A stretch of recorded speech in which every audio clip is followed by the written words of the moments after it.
Welcome, welcome. Good morning, good afternoon, good evening to wherever you find yourself within the metaverse. Welcome to episode 46 of the Metaverse Nomads podcast, where we're here live every week, every Sunday at this same time. We're talking about all things related to the metaverse, metaverse news, as well as following our favorite projects within metaverse. And we've got lots to cover today. How you guys doing? How you doing, Ray? Ray?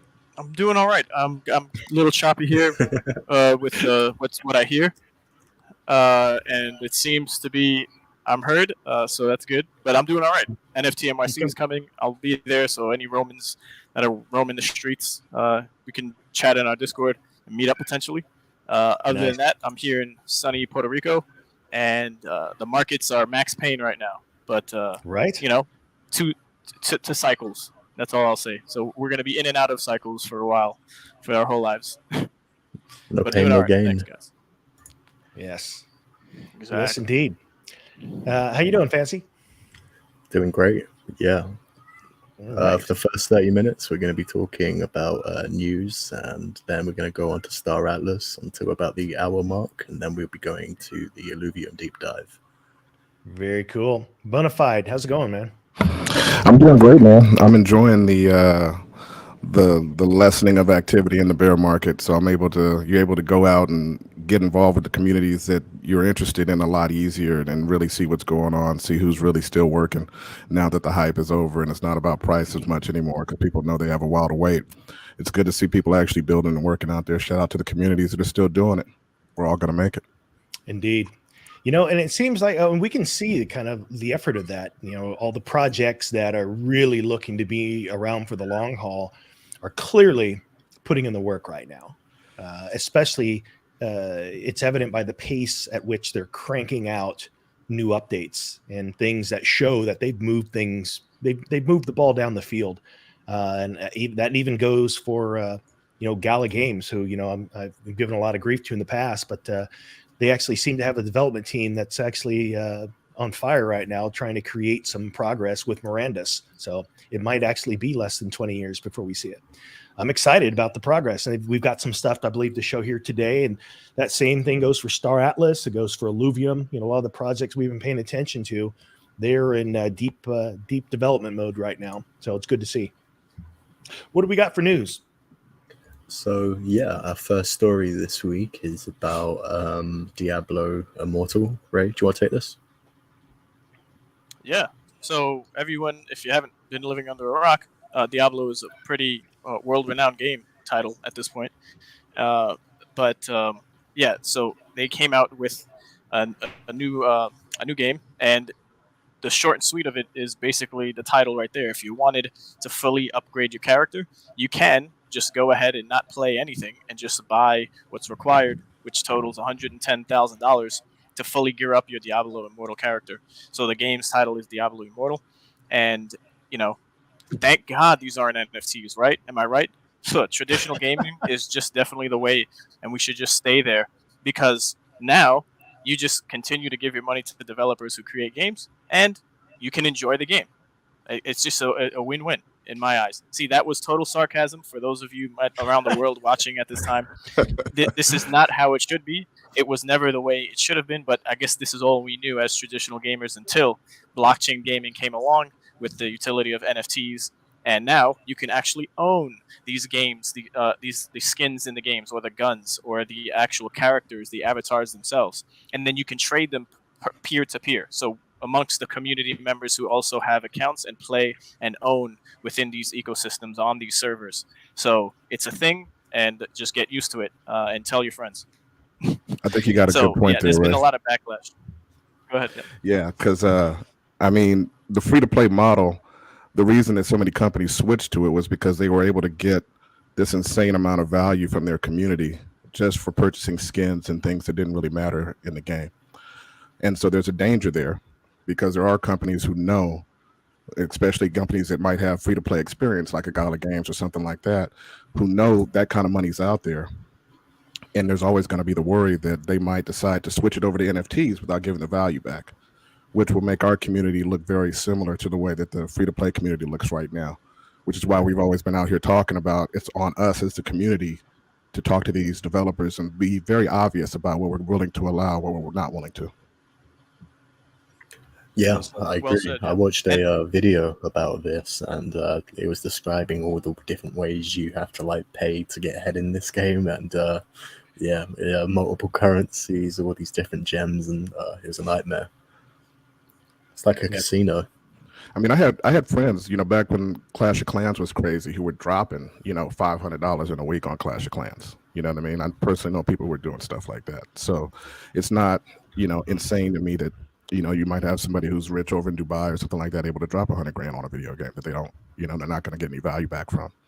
But we all hope that the NFT space goes the opposite direction, where people in, you know, countries where they're not making as much money are able to participate and actually thrive, similar to the way people in the Philippines were with Axie Infinity. Yeah, I like this comment by Yeah. Wesbit here. No way I'm going to play a game that I'll never get anything back from. Not anymore, man. I tell all my friends all the time, I'm not playing it if it's not at play to earn. Yeah, I don't know if I have a delay, but it does make sense now that we just speak out loud about it, and that there has been some traction and games being developed. We'll get to the epic, Gala games with Grit and soon with Fancy. But yeah, there's a website, playerauctions.com, and it's a great traditional, Web 2 website where you can buy and sell, World of Warcraft gold, any type of traditional gaming, up to 200 plus games, and 2.1 million users are using it right now. And it's been, for 20 years, we maintained and secured player to player trades. So it's a great website. It's I've used it before, and it just makes sense that although this was always a thing between traditional gamers selling and trying to get out or in a particular game, that it's just commonplace now, and it's actually quote unquote legal to do such things. There's so many different ways to look at it, and when I think of the games that I play and the whole draw that we have to, especially MMO RPGs and anything where you can experience the hero's journey, where you can get into a game, you start out with this total noob character, and you can build up over time to become a powerhouse, rather than it just being set up for kingmakers, for people to step in and be an instant, uncontested authority in a game. And I think the games that are really going to succeed are the ones that give the average player the feel that they have the ability to step into this game with whatever resources are available to them, and they can put the time and effort in and be able to rise, to whatever rank that they want to. Now, of course, the developers of these games, they obviously are a business and they want to make money. But then you have this whole aspect where $100,000 for a top tier to be fully decked out in a game, and that doesn't really, I don't know how much in that article they get into the whole idea of what that gets you. But if you don't have the ability to earn from that, and you don't actually have a business model, because that is an investment, that you can buy a house in many places around the world with that. Mm-hmm. So to put that into a game, unless, like you were saying, Bonafide, you're some rich tycoon that's got money to drop on playing a game and that doesn't really matter, that pennies to them, that's one thing. But if you're going to have a game that truly appeals to the masses, you have to have elements of that hero's journey, and you can't feel that you're just against all the odds the moment that you get started. Yeah, you're right, because you just touched on a memory for me. I've played games in the past that were seriously play to earn, and you would have that kid or whoever he was over in some other country who's willing to drop that kind of cash. And those kind of games always fell apart because there was no hero's journey. The person who was able to afford that, who was willing to play the game and pay that kind of money, dominated the game. And their guild or their organizations inside the game dominated, and it wasn't going to be as much fun for the cheaper players. And hopefully the NFT space doesn't go that way. The play to win route failed across many genres over the past several years, so hopefully it doesn't come here. Yeah, I like one of the comments on this. It says, when the servers will inevitably be down, all the 100k in gear will vanish. At least with a rugged NFT, you will have some kind of memorabilia. So at the end of the day, you still have control on something. That's great, man. What else we got for news? Yeah. hey, let's just skip all of Web 2 and 3 and jump to Web 5 or That's 7 it. or 9. Just pick a number and throw Web right behind it. So Jack Dorsey here has just announced he's building, or his team rather, is building Web 5, and it's centered around Bitcoin, and it's going to be powered by Bitcoin, more for identity purposes. But as you see here, this new decentralized web leverages the Bitcoin for these purposes of what he's trying to accomplish. So he's not a fan per se of Web 3, and blockchains are not efficient. And as such, it might not make sense to use it for everything. So yeah, you can't really deny what he's saying has some place in reality, because as we see, there's a lot of bumps in the roads and hacks, and just pick something that could possibly go wrong, and it has or can or will in the realm of possibilities. So I'm excited to see what he's building, but it's gonna be the amount of memes that took place. Like he basically ruffled the leaves of crypto Twitter memes, Right. and especially because we're in the most crappiest time as far as pricing and the cycle of markets we're in. It just maybe it helped lighten the mood on some level. I mean, Web 3 is still in its concept phase, Yeah. but he's jumping ahead. See, right. You see a lot of people just jumping the gun to get ahead of the fast development and the fast pace of this new industry that we're in. So, and then on another note, I don't know if you have the article there, but Jay-Z and Jack Dorsey fund Bitcoin education programs for residents in Marcy houses in Brooklyn. So there's some collaboration going on. This was June 9th.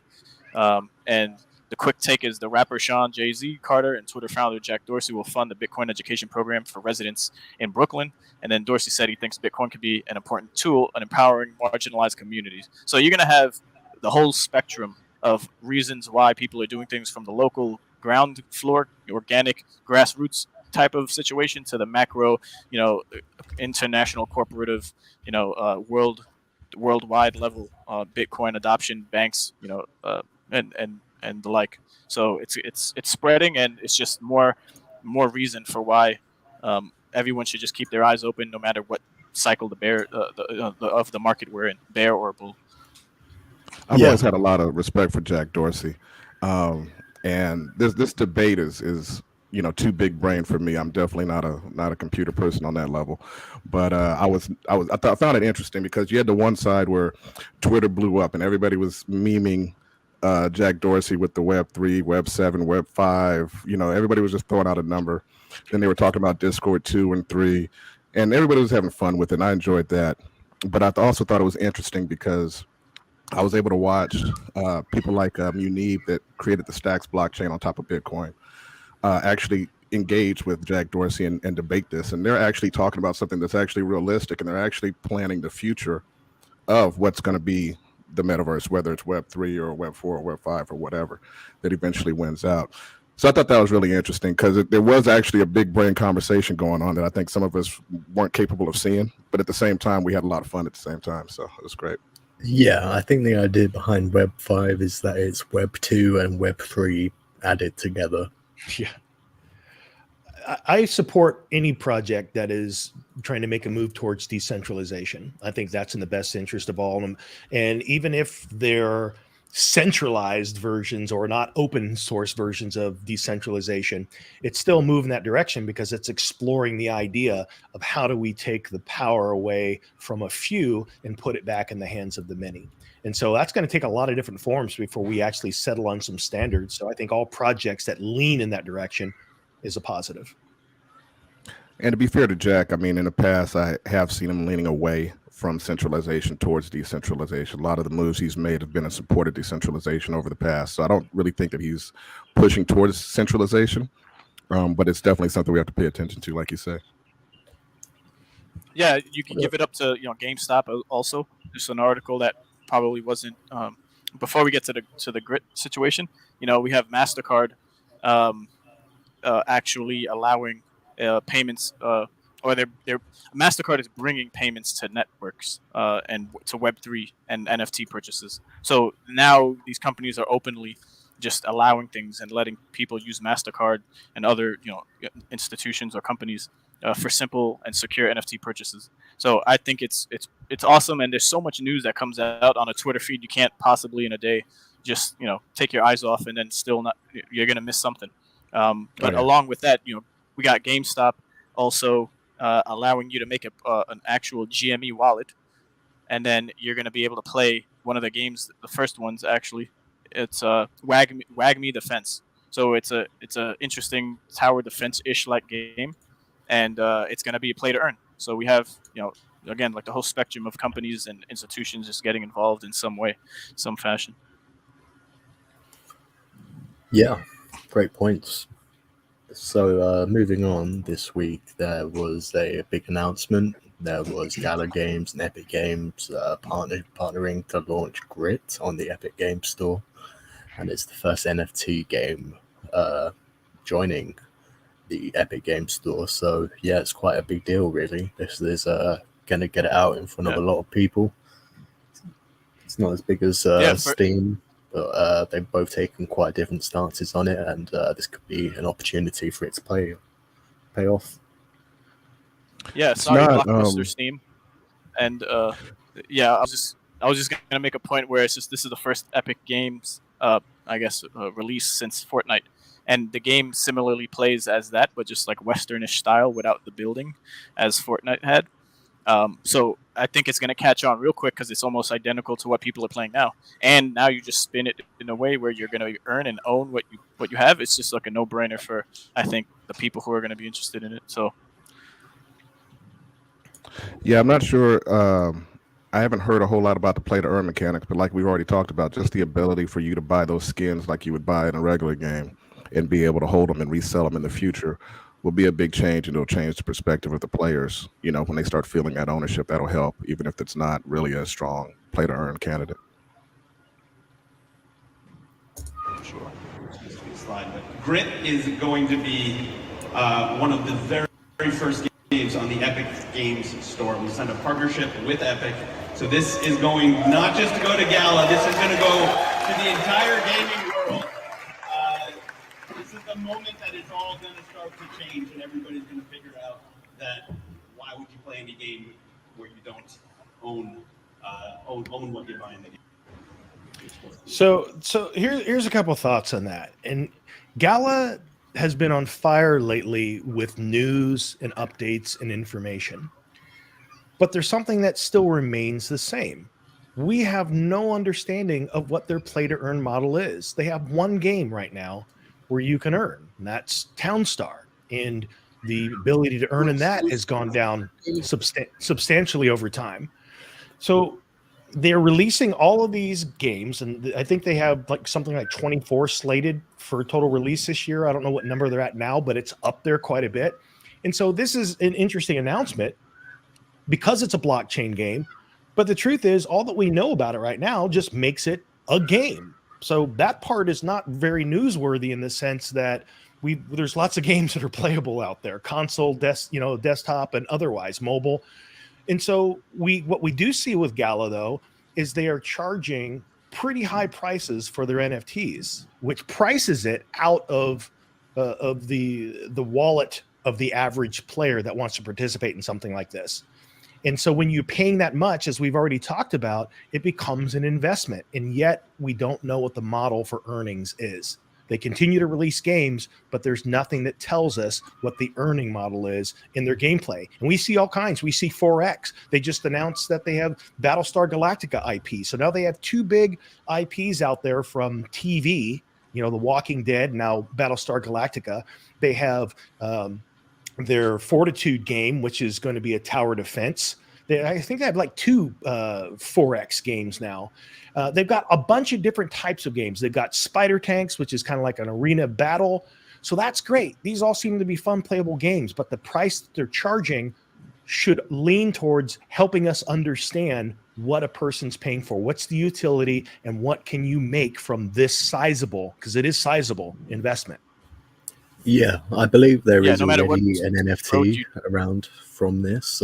People who attended the GalaCon event, they got a horse, which can be quite cool. It was a pricey ticket, so it's good they got something for it. It's like $8,000 ticket, and they got an $800 horse. I'm not sure how much the horse is, but there's only 500 of them. So if this game does pop off, it could be a good thing to hold on to. Mhm. Let's hear what Bryson has shout to out- say about all of this. Oh, God. What's up, Ray? All right, guys, we are. No, I was giving gonna you say shout out to Jake, in-game content but of we'll Grit. get to it. It's looking insane in the membrane, but this is what your character looks like in game. We could lay down some shots. Think Wild West. Think Battle Royale. Think Fortnite. Zero build Fortnite plus whatever your favorite Battle Royale game is, and this is what you get.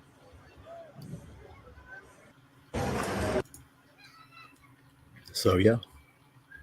I wanted to give a shout out to Jake for Mhm. I know there's probably a delay, but I'm just gonna continue here. But Jake for being in the trenches of the Galaverse event that took place, and you could go on to the Gala's Discord to check out these 3 separate links that give you a synopsis of what happened on each day, and amongst many things. Yeah. But I think you're But talking yeah, about go Jake ahead. from On-Chain Gaming. Yep. Yeah, So he did a did- lot Jake of live streaming out there. So check out On-Chain Gaming if you guys are Mhm. interested. They did a lot of live streaming. They did some interviews. They did some gameplay. It was Yeah, really they cool walked you watching through it. the whole event. Yeah. He In did a general, good job. in general, I like Gala games, and I like what they're doing in general. What I worry about is that I don't think a lot of people understand that they have never really said that you're going to be able to make a lot of money playing their games. Or I mean, they have said that they wanted to. They sold this idea that they wanted to help people in third world countries, make some sort of an income by playing games. But they haven't said that every game that they launch is going to be play to earn or anything like that. And I think that's the issue that people are running into, is they're thinking they're going to spend all this money on NFTs in a game like Grid when they might not even have a play to earn economy. It might really just be a Fortnite clone with NFTs where you can, resell your skins later. And that might be the case. And, so if you're not paying attention to what's actually being said, and that's why we've had the conversations we've had in the past about Miranda's, because we were coming into Miranda's with the perspective of being able to play and earn, and anytime we saw that being challenged, that potential future being challenged, we pushed back.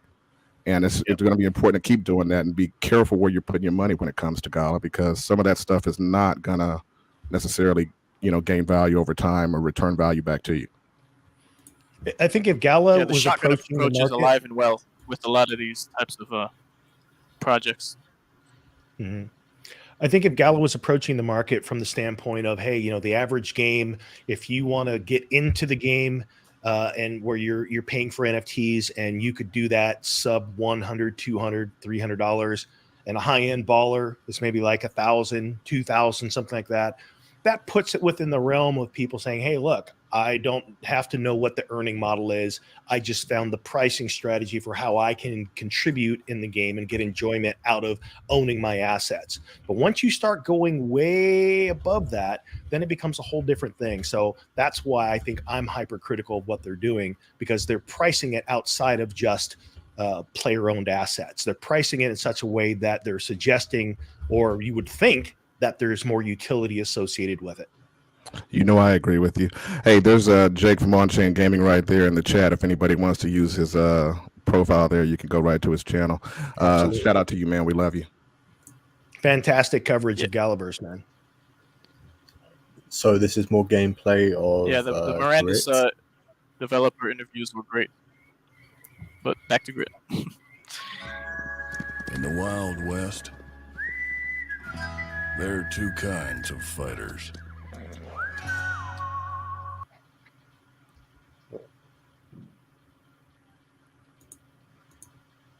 I'm not sure what happened. Yeah. Let's leave that to There's 2 kind of fighters. That's it. There's only 2. Sometimes But YouTube speaking can of pull a Red 2, Bull. but check out this transition. Speaking of 2, I think Galaverse on a macro level is hitting it from both sides. So you're going to appeal to people in the cryptoverse place that are speculative and betting on and can afford these, more or less, outrageous prices for just skins compared to what else is out there as far as assets you can purchase that have more utility. And then they're also appealing to the outside world, the traditional gamers, with just the title of play to earn, where you'll be able to earn a general description without any education on how you're going to actually do that. And it's probably not even necessary right now for the majority of traditional gamers to understand that. And to educate anyone in Web3 currently, it's kind of like, why should we do that? Because then they're more educated and maybe know their way around the space to then criticize us in a negative light, and then that would spread like a virus. So I it's not per se the way it would go down, but that's just how my mind, I guess, formulates how it would. And then so now we have Gala Games just appealing to the masses of traditional gaming to come in and to throw their money down like we did a lot of times with projects that we were excited about, that we got our emotionally, heartstrings pulled on, because we're not all seeing and all knowing of every possible outcome. But I could speak for myself, and maybe, correct me if I'm wrong, throughout the course of Gala, we've invested and we've put in and out, hundreds of thousands of dollars just amongst just the group here Our guild for alone. the Council of Rome. Yeah. And across multiple games, but Miranda's being the number one here, and we're still involved, and we're here for the long haul. It's just that the education is lacking on, I guess, specifically Gala and all the earning potential there is when it comes to any of their games and how it's going to work. Shout out to my man Punjab from the chat. He says every game can have a circular economy. It's tricky when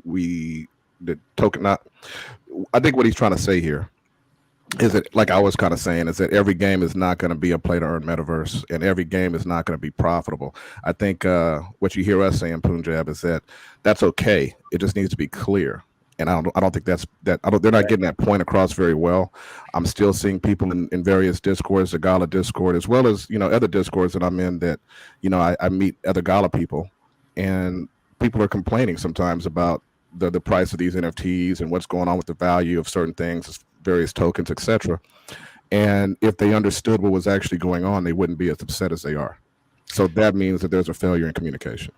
Well, I think that there's a number of different breakdowns in communication, and one of them is transparency. And with that transparency, honesty, honestly, because last year I was pretty quick and consistently calling out Gala on the fact that you guys aren't anywhere even close to where you're telling people you are.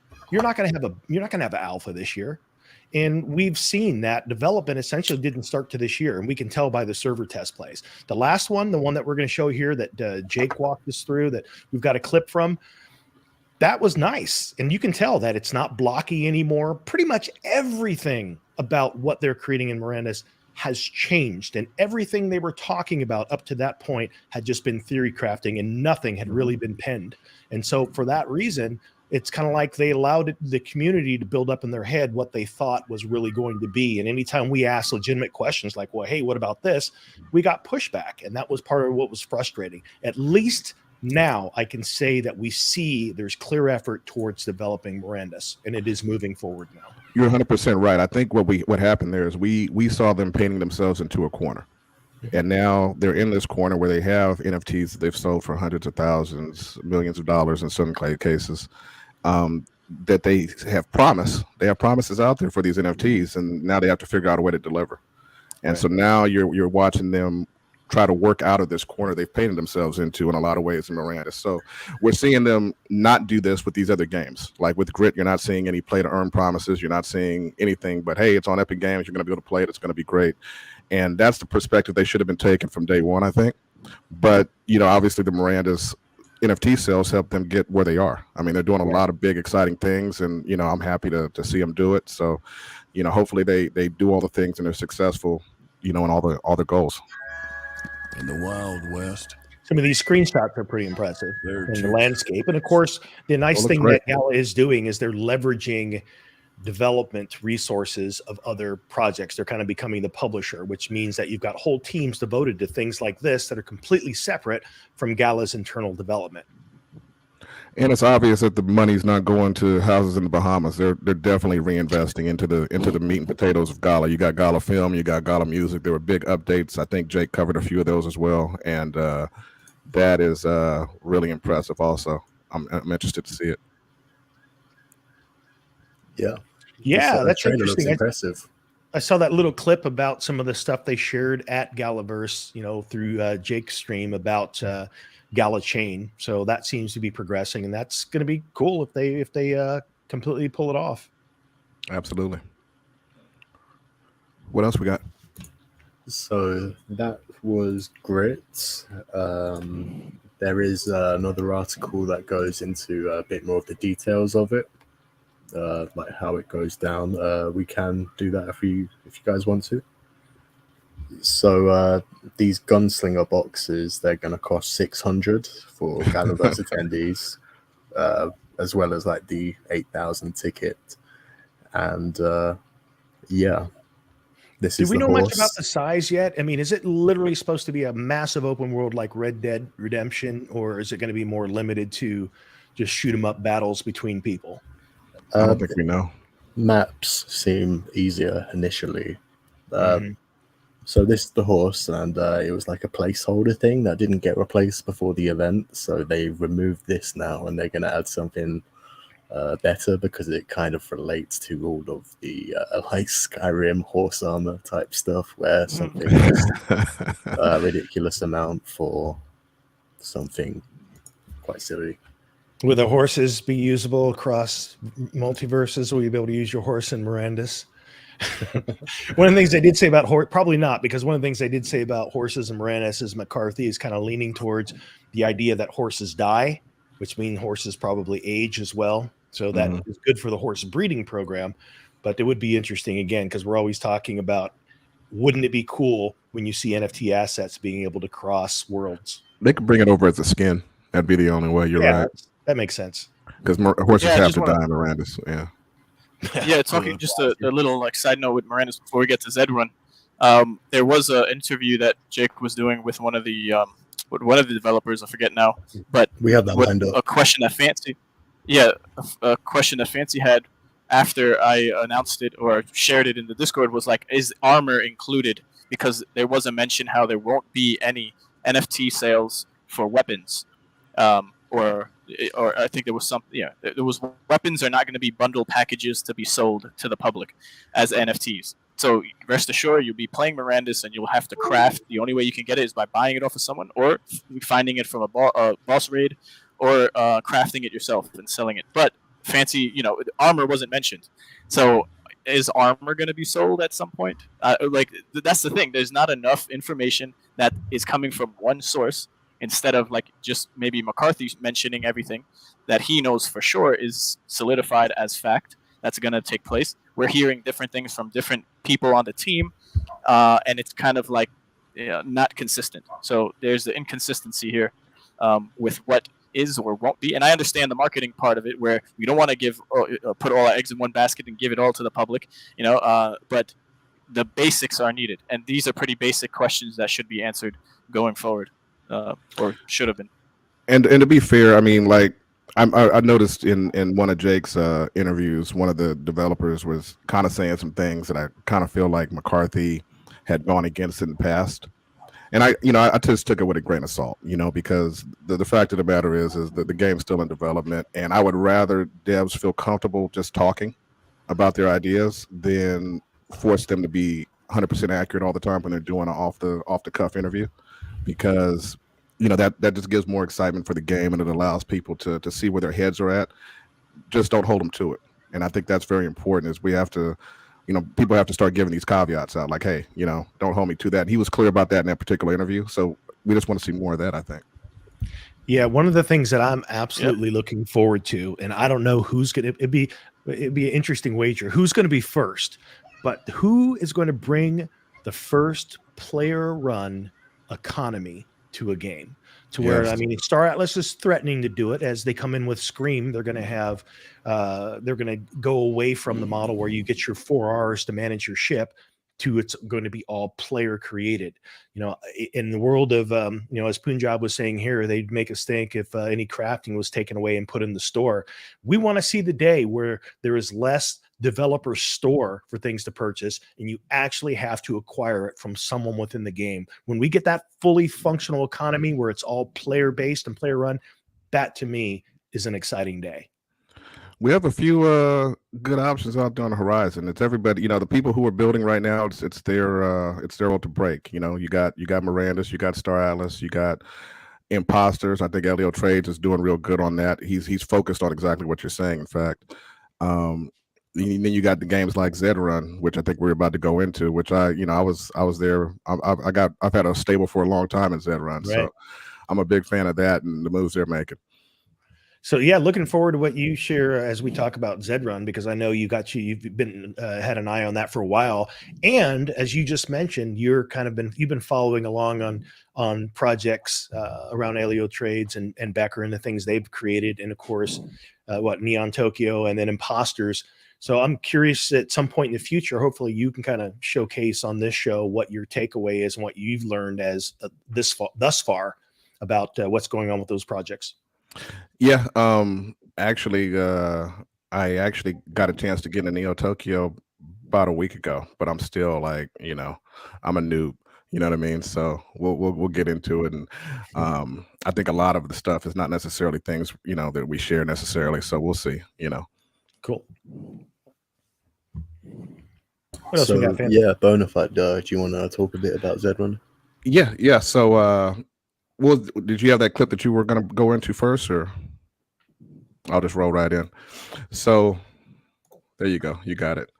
So, yeah, this is going on. So, it's an interesting thing. We'll go through the Zed Run stuff, and then I'll go into the Genesis Curry flows, and then we'll kind of tie it all together. So, you got Zed Run and Budweiser. So Zed Run is partnered with Budweiser. They partnered with NASCAR in the past, and they're releasing some NFTs that are obviously gonna work alongside the Zed Run ecosystem. And Zed Run, for those of you who don't know, is basically a horse betting game. So you take everything that you have in the real world as far as horses and racetracks, and you bring it into the metaverse, and you have Zed Run essentially. Pretty cool game, been out for a while. A lot of people have made a lot of money at it. Obviously, the markets are all down across the board right now, but that's the case with Zed Run. So this is the new NFT that Budweiser is dropping to go alongside Zed Run. The Budweiser Pass, and apparently you're supposed to be able to get some skins on your Zed Run's horses, which is what we were showing here in this in that video that Fancy had up a second ago. So basically, what you're seeing here is you're seeing the changing in branding deals in the metaverse. Is what you're actually seeing. So Budweiser, NASCAR using Zed Run, which is basically kind of in a way kind of turning into an esport at this point, right? And this is a branding deal, and they're continuing a branding partnership. And this is the beginnings of what you're going to see as far as branding in the metaverse. So stepping forward, you got the Genesis Curry flows. So I brought the Genesis Curry flows up months ago when they launched that NFT. And that was a shoe NFT that landed across a couple of metaverses at the same time. So you had, what was that, Jesse? Sandbox, Gala, and were they actually in Decentraland as well? Was it all three? Yes. Yeah. So you had you basically got your shoe drop, and you were able to mint a Decentraland, Sandbox, and a Gala version. I've been playing to earn with the Gala version this whole time. In the Decentraland version and the Sandbox version are live. So what's interesting now is you have that same NFT, which is the Steph Curry brand. I'm not sure who runs it for him because I haven't seen him really tweeting about this, but he's obviously, his name is on it and he's part of the organization. But so anyway, they have this new NFT coming out called the Basketball Heads. And so what's happening is you're able to go in there, and if you already had the shoes until the 19th, you're going to be able to mint these basketballs, and they're going to help you to be able to get into the Basketball Heads NFT. So you get one free one, and then as you're watching the game, every time Steph Curry, shoots a shot and wins or makes a shot, then you're able to rush in there, click on a link, and possibly get an airdrop basketball to you. So these are going to add up. And so what they're basically doing is they're gamifying the fans that are going to be watching Steph Curry play the game. And they're creating a community. He's basically creating an NFT community behind him playing basketball. So this is another branding thing because this is Under Armour, his brand, and now this new NFT Basketball Heads. So this is all coming out right now. And this is just you're watching the metaverse change in front of your eyes. This is a new way of building community, a new way of building brand partnerships. And I find it interesting. It's not necessarily a place where you're going to be able to, buy into these things and earn. The Steph Curry shoes in particular, if you bought them right away at the mint and you sold right away, then you made a lot of, you made a nice chunk. If you didn't and you waited till the subsequent shoes came out and you sold those, you could have made some money. If you just held on to yours like me and played to earn with it, you didn't make much. But now you have these other deals coming out where if you held them this long, you're going to be able to possibly you're definitely part of the future Genesis Curry Flows organization, and you might actually earn some NFTs off that in the future. We'll see. Yeah, awesome. Thanks, Bonafide. So for the last piece of news, you guys may have heard of Apollo X. They were one of like the platforms Star Atlas used for their IDO. There was a hack over there, quite big. 1.5 million BUSD. Yeah. Just another day in crypto land. Another day in crypto.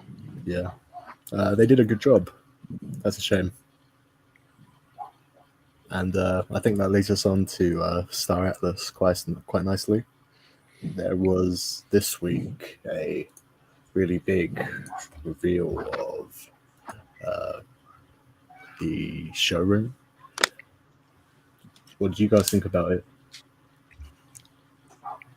It was exciting. I spent the later half of the Twitter space. I guess the last quarter of what it was busy, but I jumped in, and there was, as always, community strong, but between the guilds and their leaders and their supporters jumping into spaces. You had Santi, Ash, you had Newt, right, and everyone was just sharing ideas. And at the end of the Twitter space, they released this on their Twitter, and yeah, we can probably check it out right now. It definitely has another layer of polish on beyond what we've seen in past alpha drops like this. Yeah, I was really impressed by it and a little surprised by it too. Let's give it a whirl. Pre-alpha.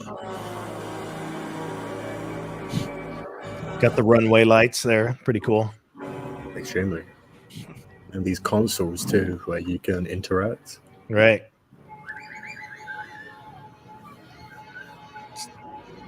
It's like a digital valet. You call up your ship. Comes right to the front lot.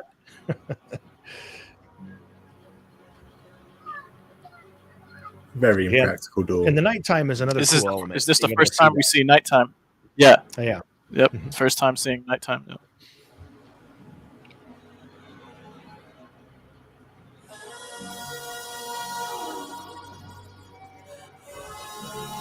The music is just encapsulating.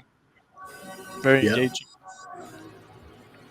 What do we think that is down below? What is that stream of stuff that is flowing out of the bottom there?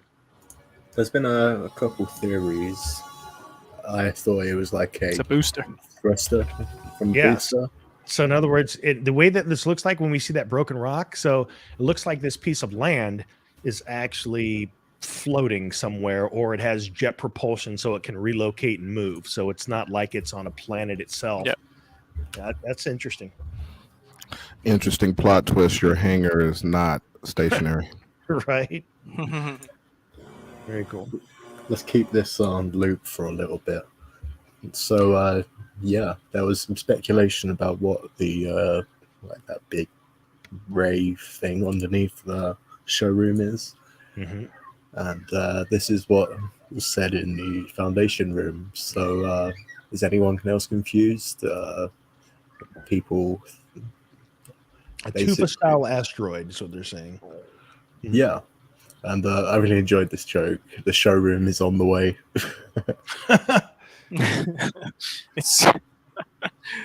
Yeah. So what do we know about showroom? We know showroom is slated to have a pretty hardcore release in October, but that doesn't mean that that's how long we have to wait till the first release, as Buntius has kind of alluded to. So there might be something sooner than that, and there will be 2 ships. I think it's pretty clear that one of the ships would be the Visu pod. Is there any guesses still for those listening and watching in, or from the rest of the hosts here? What do we think that second ship will likely be? Most likely the X4, I reckon. That would make sense. Yeah. Yeah, I think you guys are right. You guys said that last week. I'm pretty sure it'll be a Pierce. Yeah. Yeah, I was really impressed by that. And another comment in the Foundation room was, what if they are using it to like stay in the same place instead of like trying to go somewhere? They're like orbiting around something, and that's how they stay in that orbit, because it is a massive piece of land when you look at it. Yeah, last we had Chipto on, he said that the accuracy of reality when it comes to to space and how everything works up there as far as physics are concerned, maybe are going to be pretty realistic. So there has to be an explanation of some sort of how we're having a booster propelling potentially a big mass of rock, and there also being some gravitational pull. If it has its own orbit, then maybe you'll have these rocks orbiting, but they weren't moving. Like maybe there's a force field of some such that, I don't know. You could go on and on, but we'd have to hear from the team to see what's really going on. In Shipto, we trust. I've been very impressed with that guy, so I'm sure it'll work out. Yeah. Yeah, I'd love to hear him describe it. I was quite flabbergasted trying to just then. Yeah. Ghoulish 420, that is a legit question. It falls in that category of things people don't like to talk about. But the truth is the DAO could have been handled much differently than it has been. We've seen the price of that go down considerably from, I think, a high at one point of $18 to now it's barely kicking 50 cents. We're at the all-time low. Yeah. So folks feel that pain, especially for those that felt like, hey, you know what? Let me support this project when it's at that, in my case, I think most of my Polis was purchased around $8. So yeah, I'm feeling some pain right now. And so, yeah, I think it could have been handled differently. At the very least, they could have incorporated a very basic staking mechanism without incorporating a full DAO. And that would have at least kind of eased some of the pain for the folks that have been ongoing supporters. Not only that, there is additional concern that I have as a Polis holder, and that is that the message is starting to change. Wagner in Foundation Room is starting to shift that message to, hey, the DAO and Polis was never designed as an investment mechanism with return. It's more a way to support the project. At least that's kind of the way I've been reading the messages as they started to shift. And I don't think that's what most people that bought into Polis signed on for. So be curious to see how that changes. Absolutely. I think, I've said it before, nobody's created a play to earn economy that works yet. So we're still in the beginning stages of all that. And we're seeing, the promises that have been made having to be adjusted as people hit those technological economic barriers to success in this path. So right. Hopefully they get it figured out in some way that's going to be satisfactory to the community. You know what I mean? That's really what matters the most, is that at the end of the day, the community is happy. If the community is happy, then things will keep being successful. If the community is not happy, then you have a dead game. Right. Indeed. Yeah. Shout out to the team for June on the June 10th. There was a development update article that was shared. So, there's good details and information on that with just the most recent updates. The lore is phenomenal. I'm still thinking Newt here is at the forefront of the lore there, and great job. The Jorvik history backdrop information is great, and it's just the lengthiness of it all is great for these times where you can actually read and feel like you're being taken somewhere else. They also have the weekly project report in the article. It shows the video we just played.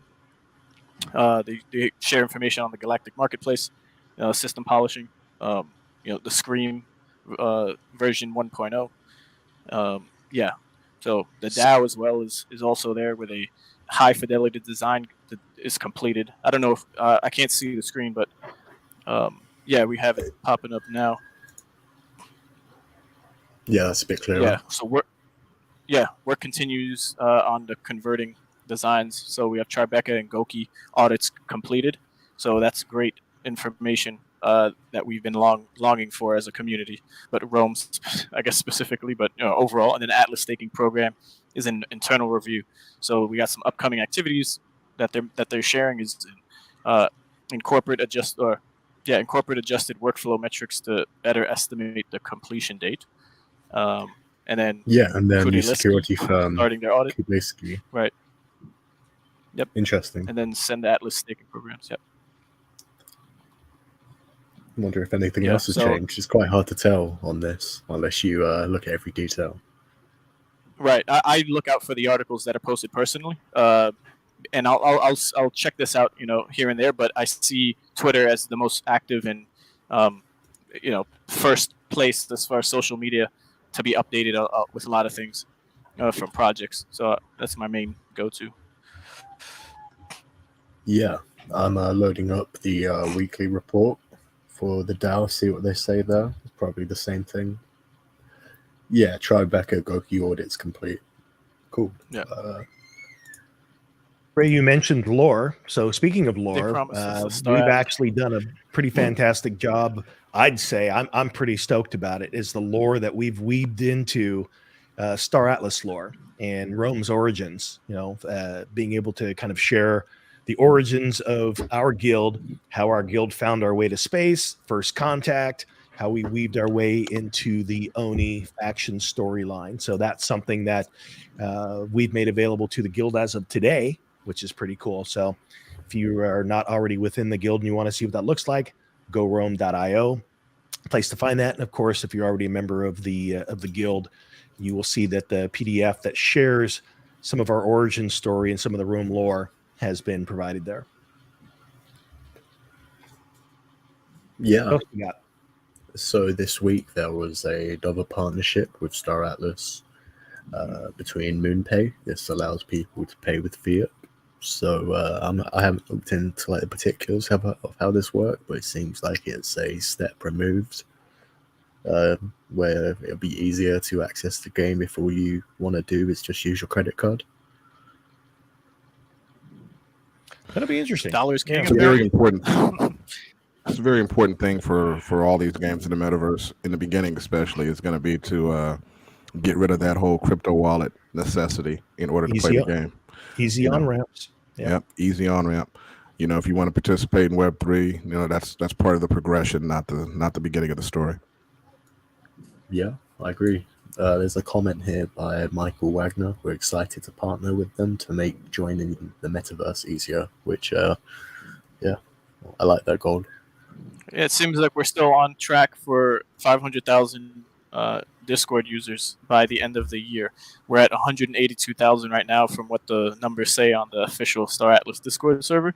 And I remember Wagner saying that as one of the goals for this year on one of the interviews that he had. And then also for interviews, him and Buntius and the team are looking to ramp up on interviews again. There's been like a lull in seeing any of the teams and whether they're functional departments and the people who are heading those teams coming out for interviews like Chip or Wagner himself. So maybe we can get one of them back on sooner than later. Yeah, it'd be great to.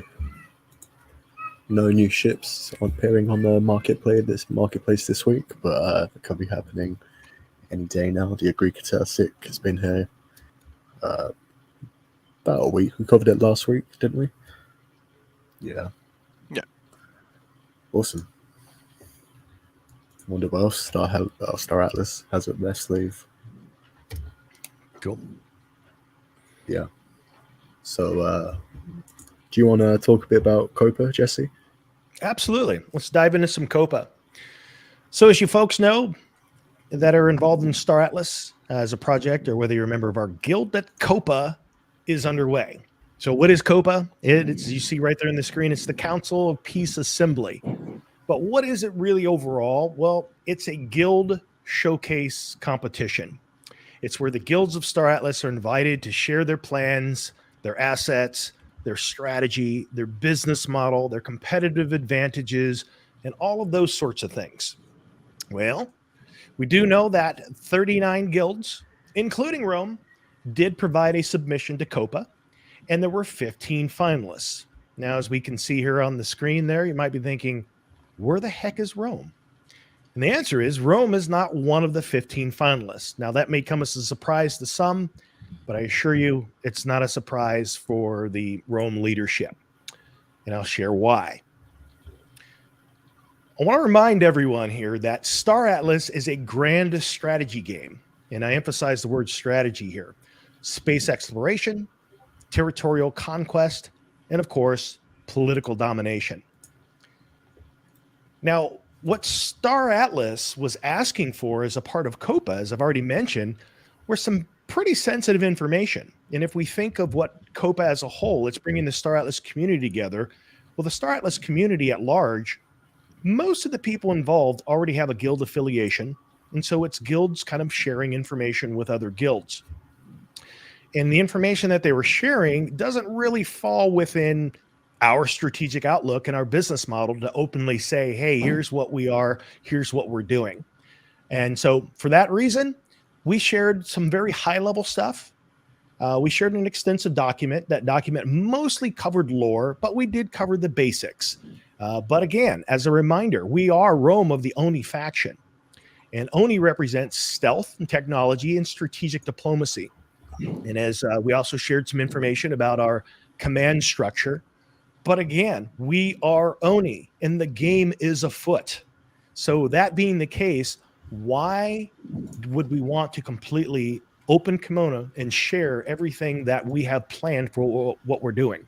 It just didn't seem like the play style is aligned with what we want to do. And so therefore, and by the way, it's there and open to see what we did share. For those of you that are members of Rome in the Discord, you will see that we did share the 20-page, what we're referring to as the Coppa briefing. And so again, because the game is afoot, the game's being played, I will refer to the art of war and Sun Tzu. Be extremely subtle, even to the point of formlessness. Be extremely mysterious. I don't have that thing in front of me. I was actually reading that. Sorry. No worries. Be extremely mysterious, even to the point of soundlessness. And thereby, you can be the director of the opponent's fate. And again, the game is afoot. You know, which comes from Shakespeare's play, King Henry IV, back in 1597. Why on earth would we want to tell everyone our game strategy when we can actually be sitting back and saying, hey, you know what? Let's have some popcorn and let everyone else tell us what they plan to do while we gather intel. Okay, so for us, Coppa is more about intel gathering and less about sharing. Now, we'll say that, again, we did create a document, 20-page briefing. It gives a high-level overview of who Rome is, but this is public information. We didn't go beyond public information. We talked a bit about Rome's values and the niche within the game that we plan to explore. And our command structure. But again, that's fairly public. Our squad themes, our basic goals, and our primary guild rules of engagement. We spent the bulk of this 20-page briefing, and again, big shout out to Winston. 13 pages of that is dedicated to lore, and it's pretty cool lore, and it tells, again, that our origin story. So that was primarily our focus. And so that's what we're going to be doing most of Coppa is intel gathering. We are very busy beneath the surface with our strategic alliances, with our intel gathering, with all of our plans for how to make the most of our guild and to leverage our structure to be able to take advantage of opportunities. But we don't exactly feel compelled to share that openly. One thing here as a side note is that for those that aren't participating in this Sell Your Guild showcase, we do have the option here to be able to spend an hour with the senior leaders of the Star Atlas Revenue Operations team to discuss how we can partner. And we do have some really exciting things, some big things, in fact, that we want to hold the IP for that really close because we expect it to be a huge part of what happens within Star Atlas. And we don't want to reveal that publicly, but we do want to have that conversation with Star Atlas and kind of form some partnership in some of the things that we want to develop for it. And I'll add one other thing with that here. I think that this showcase, for the most part, and they have guilds large and small. They've said that even the smallest guild that's a part of Coppa has one person in the entire guild. Yeah. 39 submissions, which I think is pretty interesting. But I think that's awesome. Yeah, it is awesome. For a lot of people, it's an opportunity. That might be the only place they have to say, hey, look, come be a part of my guild. As with the case of Rome, we have a lot of other channels for how we do our marketing. We do lots of different outreach. We have the ability to do our marketing ourselves, as well as content creator outreach. I think that at the height of growth within our guild, we grew by over 600 people in a single week. So we have the means to expand our reach beyond needing to do it within the confines of Coppa. So it's an opportunity for us to learn from it for sure. So one other thing I'll leave you with here is another Art of War quote from Sun Tzu. We cannot enter into alliances until we are acquainted with the designs of our neighbors. And you will note that for those who've been a part of our guild for some time, we have not been quick to establish alliances with people because, again, we don't know the playing field. We don't even understand completely what an alliance can mean. Have we had conversations? Absolutely. We've even met other guild leaders in person. So we have not been lax in that aspect at all. But we do form our alliances with strategy in mind. And I will just leak this little bit, is that there's a good chance that on the very near horizon, you'll hear about one of those rather large efforts towards partnerships and alliances that we've been working on for some time. So with that, again, we've got the Coppa briefing, 20 pages. Most of that is lore. A lot of it, the rest of it's high-level overview. So it came as no surprise to us that we did not reveal enough to make the 15 finalists. And you guys want to add anything to that? I just want to say that, as Metaverse Nomads and also as the guild called Rome, we've always been somewhat of the maverick kind of perspective, right? We don't necessarily go with the crowd. We kind of like to sit back and analyze and take our steps a little bit more carefully. But that doesn't mean that any of you other guilds out there need to be, feeling like you shouldn't be sharing a whole lot of information out there. Go ahead and feel free to share as much as you want. It's all about, community building and love at the end of the day, so we're excited to see all the submissions. That's actually a legit strategy. There's some folks shout out to every, for sure. I was going to say, for example, LFA Industries, who we've got good relations with, they want to be shipbuilders. They want to kind of follow the line of peace-loving shipbuilders. So in that case, transparency is a beautiful thing. Why not? If you're wanting to make friends with everyone, open kimono with your model. So there's instances where that makes a lot of sense. But if that is not a direct part of your strategy, as in our particular case, we want to hold things a little bit closer. Yeah, very well said. Diplomatic and stealthy, just like Oni. Just like Oni.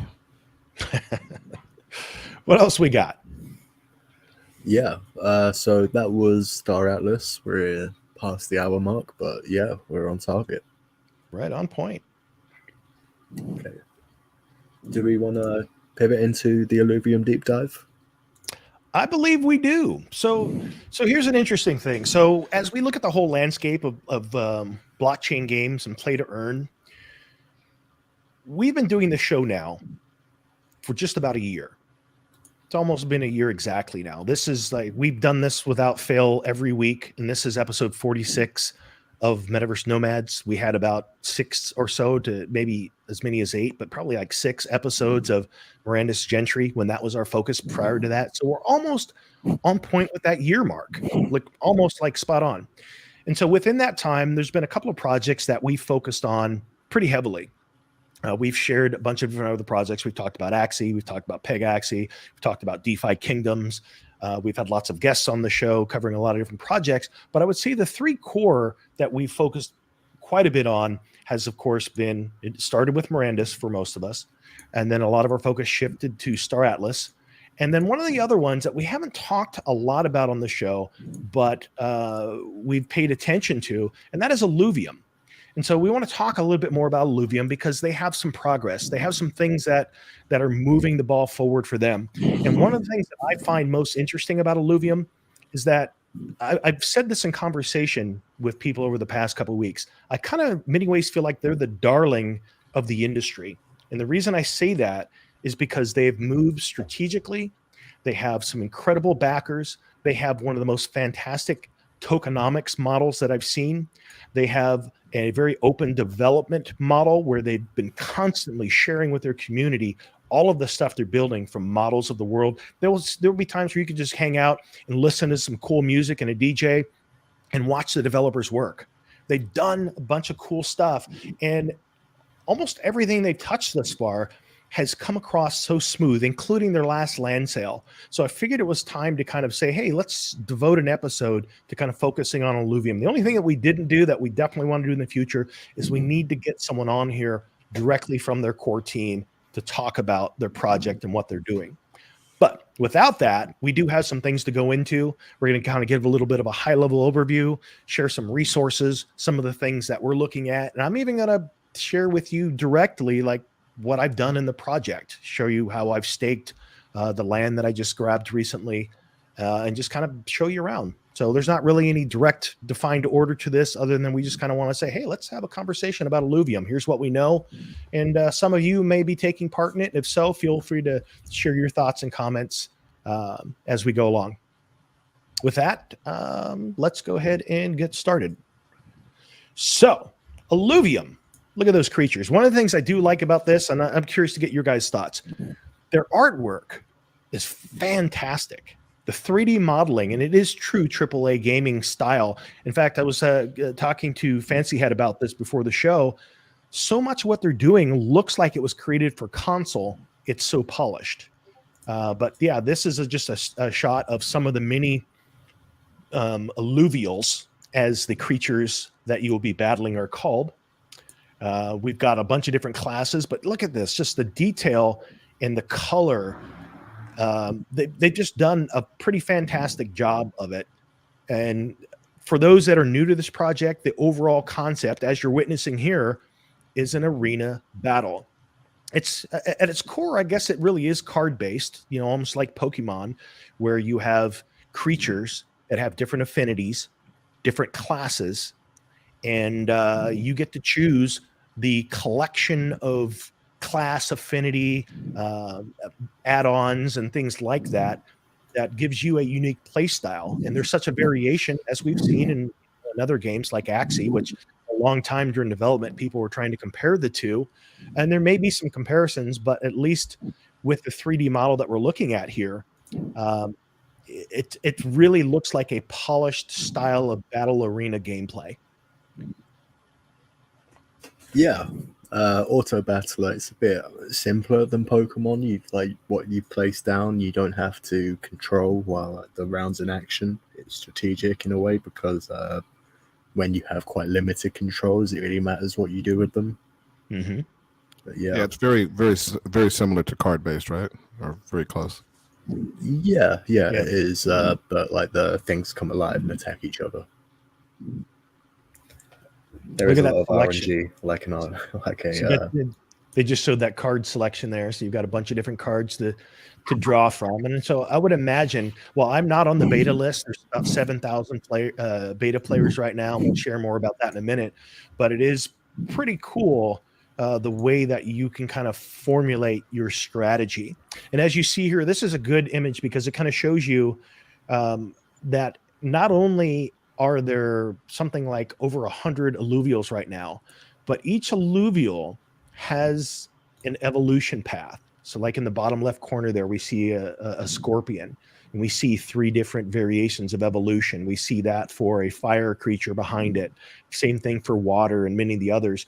So there's an aspect of it to where you get to kind of evolve your Illuvials and also combine affinities. There's just so many, there's a lot of levers that you can pull to be able to identify your unique gameplay strategy. And I think that's a pretty cool element of the game. Yeah, I agree. Not to pull you off track here, Jesse, but Punjab had a really good comment from the chat. So I don't pay much attention to Illuvium. I would really like to know if there is a goal to have players put more into the game than taking out. It's an economy question. Do you guys think it will work? And you and I have talked about this extensively in the past as far as there not being a real play to earn economy yet, and how basically right now they're all kind of Ponzi's until that point where they are able to produce some kind of lasting value, whether it's GDP type of format or just always bringing new players in the game continually. Yeah, that's a fantastic question. I think that is what the whole industry is scrambling to sort out. What it looks like at a very high surface level. And the truth is, I'm not an expert. I don't have all the answers for Illuvium, but the way that they're putting it together looks like you will be able to battle for ETH. You'll be able to wager not just on the battles that you're in, but on other battles as well. So there's a wagering mechanic where you're actually winning ETH for your battles, and you're able to wager on other people's battles as well. Then they have a siloed component of land, and land within the open world of Illuvium kind of looks like a Command and Conquer kind of layout. And with that land, and we're going to cover this, so I'll just be real brief with this. Within that land, you're able to harvest resources in the form of elements and fuel. And these are things that are needed for the actual gameplay that you need for your alluvials. So they seem to have built this creative world that makes it so that they're aiming for sustainable. And yeah, wagering is cool, and that will work. That seems to be the element that will actually make it a little bit different about how you can earn, rather than having the Ponzi structure where you need to keep feeding more and more people in. But with the whole idea of land, we don't really completely know what the open world side of it is going to be. But in addition to being able to harvest resources, you're also able to scan your land for alluvials, for blueprints. So they're adding a lot of different components. But I think the thing that tells me most that this is not a dev team that is simply saying, how can we create more money for ourselves, is the token mechanics. And we'll cover that in just a moment, but it's pretty impressive. And I honestly don't know of another project at this scale that is doing that sort of thing. So let's get into it. I think some of the questions that were asked will be answered as we share a bit more. So earning while playing. Earn crypto in ILV, which is the main token. It's a governance token. They have another variation called SILV, which is more like a rewards card where you're actually using that ILV, but only within the game ecosystem. So you are completing PvE quests, you're performing special achievements, and you win prizes in tournaments and events. Then, of course, on the wager on battles, as I just mentioned, you're able to participate in and wager on matches in the Leviathan Arena, a PvP battle arena where players can battle each other to prove who's the strongest ranger on Illuvium. So it can be pretty cool. They have different elements that they have. And the other thing that's pretty nice about this to me is simplicity. They're not trying to go so many different directions with mechanics. They're trying to keep it fairly simple in the beginning. And I like when projects do that. You know, undead blocks, one of the things that we had as a guest on the show a while back. And that's one of the things I liked about what they were creating, is that there seemed to be a lot of simplicity in the initial stages of gameplay. If you want complexity, develop that later on, or be a grand scale MMO like Mirandus or Star Atlas, where your planning is going to be years out. But if you want something that's playable right now, give us something that has much of their model based in simplicity. So what do they have in form of NFTs? Well, they have Illuvatars, which are, for the most part, exclusively cosmetic. It's your profile picture, but it has a lot of different variations for what it can be, like 1 billion different variations. There's some talk of potential utility, but for the most part, it's cosmetic. Then you have your alluvials, which are the actual battle creatures that you're using within the game. And then you have land, which is where you're harvesting resources that are needed for overall gameplay. So that's kind of the trading on the market model that Illuvium has as a whole. Just some of the things that might be of note is their Discord has 211,000 members. Current price of the token is $220. Max supply is 10 million, but that is a decreasing max supply, as you will see here in a moment. Some of the things they're doing with tokenomics is pretty fascinating. Just a quick tease on that is this last land sale depleted the max supply by 2.5%. ILV at its all-time high was 1844, just to give you an idea of how the run-up has been during the bull market compared to where it is now in the bear. Websites from resources for you. The main website is illuvium.io. The white paper can be found at docs as the illuvium.io subdomain. And Illuvadex is where the Immutable X marketplace can be found, where you can purchase land and eventually some of the other types of NFTs. Now, when looking at projects, I mean, especially in the scope of all of the different projects that are out there, how do you really stay on top of the ones that are worthy of attention? I got to tell you, when I was doing a quick scan on this, when it was shared with me, one of the things that caught my eye was the key partners and the who's who list of private investors. That kind of gave me a sense that, hey, if there's going to be this quality and caliber of people that are stamping their name on a project, which we don't see too often, we see it from time to time, but not as to me as blatantly as this. It's like, all right, I'm curious what they're doing, and that led me to explore their tokenomics a bit more, and that's honestly where I got pretty excited.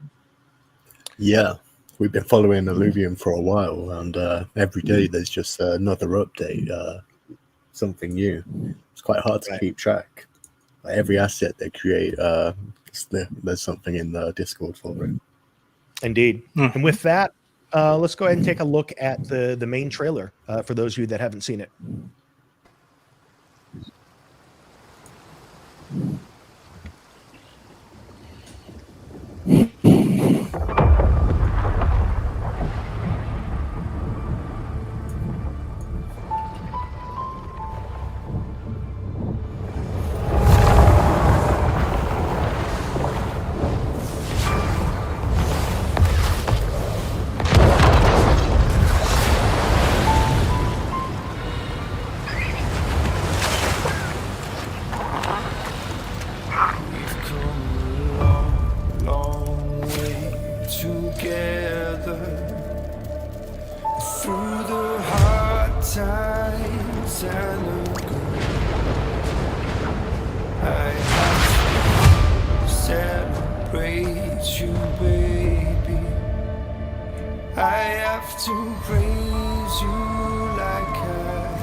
We've come a long, long way together, through the hard times and the good. So, interesting trailer there, but it's one of the things about trailers is that this has been a year of trailers, meaning like so many of the projects are showing us what the game can be, because they're not yet fully prepared to show us what the game will be and is with actual gameplay, but they've actually moved to that progression where they have shown gameplay. So I did want to show that trailer just because it really kind of shows, hey, kind of what the team is aiming for. And one of the things that they've done incredibly well, I think, is the design of the game world. It's very original and it's unique, right down to the plants the terrain, the rocks, the different regions, all the space that you find within the game world. And the regions actually are quite diverse, as you'll see when we talk a little bit more about the land regions.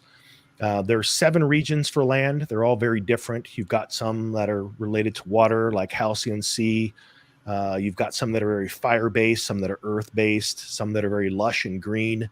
And so it is pretty diverse. And even within those regions, they still actually have a bunch of different sub-regions and places that are pretty cool. So, yeah, from that point, the standpoint of the open world, there's a lot to be desired about it for sure. Yeah, I really like the look of the MMO open world game. This is also something we looked at a while back, this clip right here. Does it load? Yes. It's like a speedrunning course. And yeah, it's just testing all the mechanics at work, no textures or anything, but looks really fun. I imagine they'd be able to do something like this now with everything they have in, especially all these like tiny holes you have to jump through. I think races would be quite fun. I love when developers create these gym levels that really kind of show the mechanics of what the character is going to be able to do. Yeah, pretty cool. I like this one a bit more than Miranda's one, honestly, because it has more potential. Like jetpacks are really awesome. Jetpack flight. Yeah. It'd be fun to explore all these zones and see all the different types of Illuviums in them. Yeah. I have to say, if nothing else, NFTs are definitely making us be a lot more involved in how games are developed. You know, back in the day, they would do this kind of stuff, but I'm not sure that they would get as many people watching them for different games as they are now, that they're NFT games or playing games. Well, we've seen an interesting progression of gaming. It used to be back a long time ago that game development happened in a very closed loop bubble. And then after a while, it moved to where you had like Steam community where there was early release to where the game was full of bugs and not polished, but then the community could give feedback. From there, it moved to when then we saw some games that were funded by Kickstarters. And then, of course, if you're going to kickstart a game, then you kind of have to keep your supporters. You have more of a responsibility to let your supporters know how development is going. And then now that is even extended even further to NFTs where, we did help you with your capital raise. And so hopefully you are going to share with the community where you're at in the process. So there's been interesting progression over the history of gaming to where we are now. Yeah, I agree. So just a couple of quick notes before we actually share some stuff. And there's a fantastic site we'll give a shout out to here in a moment as we look at some of their stuff. But there's about 7,000 beta players. And as the back end becomes more confident and more stable, they are opening up more beta spots. So that's about the load right now is about 7,000. They've got hundreds on the team. So the team continues to grow over there at Illuvium. And they are busting their ass with 12-hour days, 6 days a week. The other thing that's of note is that Illuvium 0 is slated for about 4 weeks out, probably almost 3 weeks out now because it was supposed to be 4 weeks from the end of the land sale, which was a week ago. So that's kind of where things are at now. So what I want to do is just kind of take you over to a third-party site. It's not, we'll look at Illuvium's site here in just a moment, but I want to go to Infoluvial, which is I'm assuming it's a community, someone within the community that created this site to be able to share a bit of info about the project in Illuvial. So this just kind of gives you an idea of some of the creatures within the world. You can see down here, you've got the affinity and then the class. Now I'll make this a little bit larger. I don't need it that large. Go back a little bit. There we go. So in this particular case, we've got Atlas, who's probably one of the first developed, one of the most known water alluvials. And Atlas is, of course, has a water affinity, but he's of the Bulwark class. So that's their class. And then, of course, you hover over, you get to see a little bit more about them and their stats. So you've got the 6 stats on the bottom. You've got their affinity and their class up top. Stage 1, remember we talked about evolution. And then you've got tier 1. And then just a bit about each of them. And then you get over here and you've got Archie, who's the first stage of this particular beast for that's of the nature class. You've got some down here that are related to fire, some more related to water, but great variation and beautiful design. So that's what you have to work with for your creatures. Yeah, and again, I agree. There's a this load site- of information on this site as well. Mhm. Insane amounts. This I believe, particular, look at this anteater looking one here. Looks pretty cool. I believe it's fusing, not evolution, because you have to like put more than one in. So you put like 3 level 1s in for 1 level 2. Yeah, fuse is definitely more accurate. Yep. Perfect. This thing here next to it looks like a chicken. He's air-based. So that's under the Illuviary itself. So those are the Illuvials that will actually be your combat creatures that are NFTs. Then from there, as I mentioned, there are affinities. And those affinities are everything from air, water, earth, fire, nature. And then there's some variations of that. For example, underwater, you've got frost and tsunami. Air is tempest. So you have those. And then they're also combined in a synergy that allows for more diversity in what you can create as a creature to combat. Because we all know in a lot of battle arena games, there's certain builds, and this goes the same for MMORPGs. There's certain builds that have certain strengths. And to be able to combat that strength, you need another type of build that is prepared to combat that particular one. So that becomes a strategy of, what do I want to build for this other tank of sorts that I come up against a lot in my arena battles? So this is just really goes into a deep dive into different aspects of those affinities. It goes through the base ones, and then it actually gets down to where eventually it starts showing you combinations and what those create.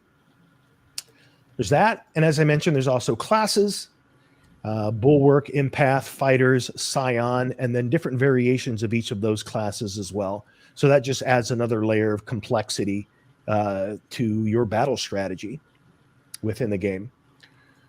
We don't know too much about these. Go ahead, Fancy.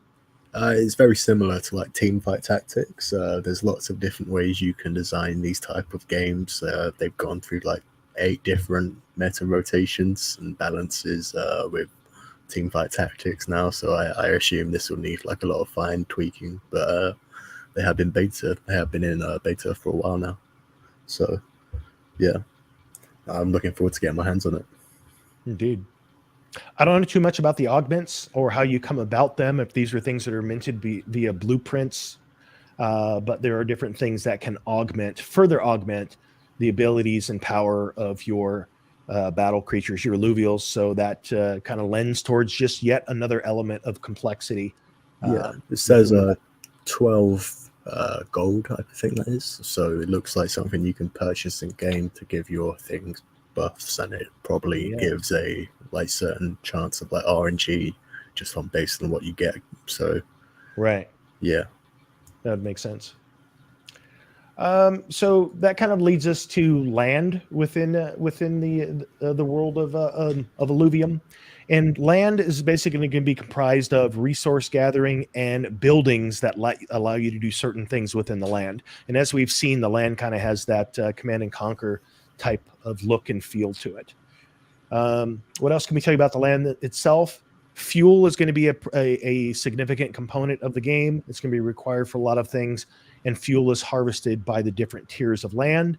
And land is also utilized for resources. There's different types of resources that come from the different regions, different resources from a water type world to earth type region or a fire type region.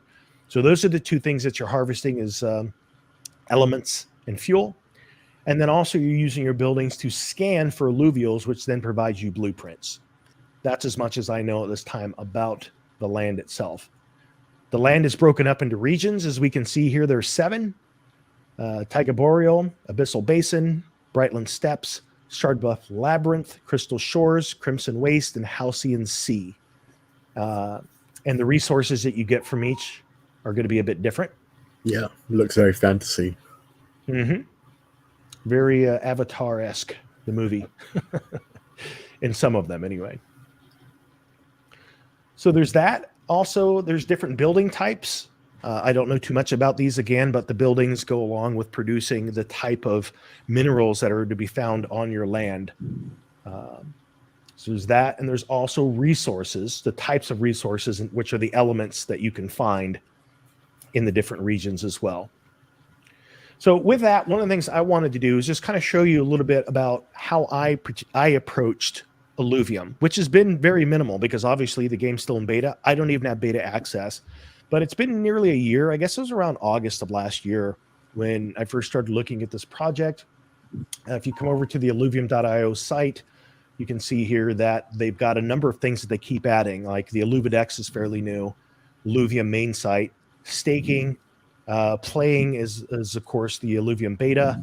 They do have the Illuviary coming, which is of course where you can see information on the Illuvials themselves, as well as a gallery and information about governance. Is the beta live now?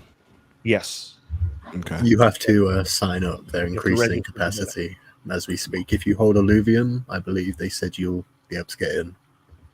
And any idea about a game launch at all? Or no date, just still? Well, there's going to be like many different components of it, and they're all quite simplistic, but combined together, there's like complex ecosystem. So, yeah, it depends which part you're waiting for.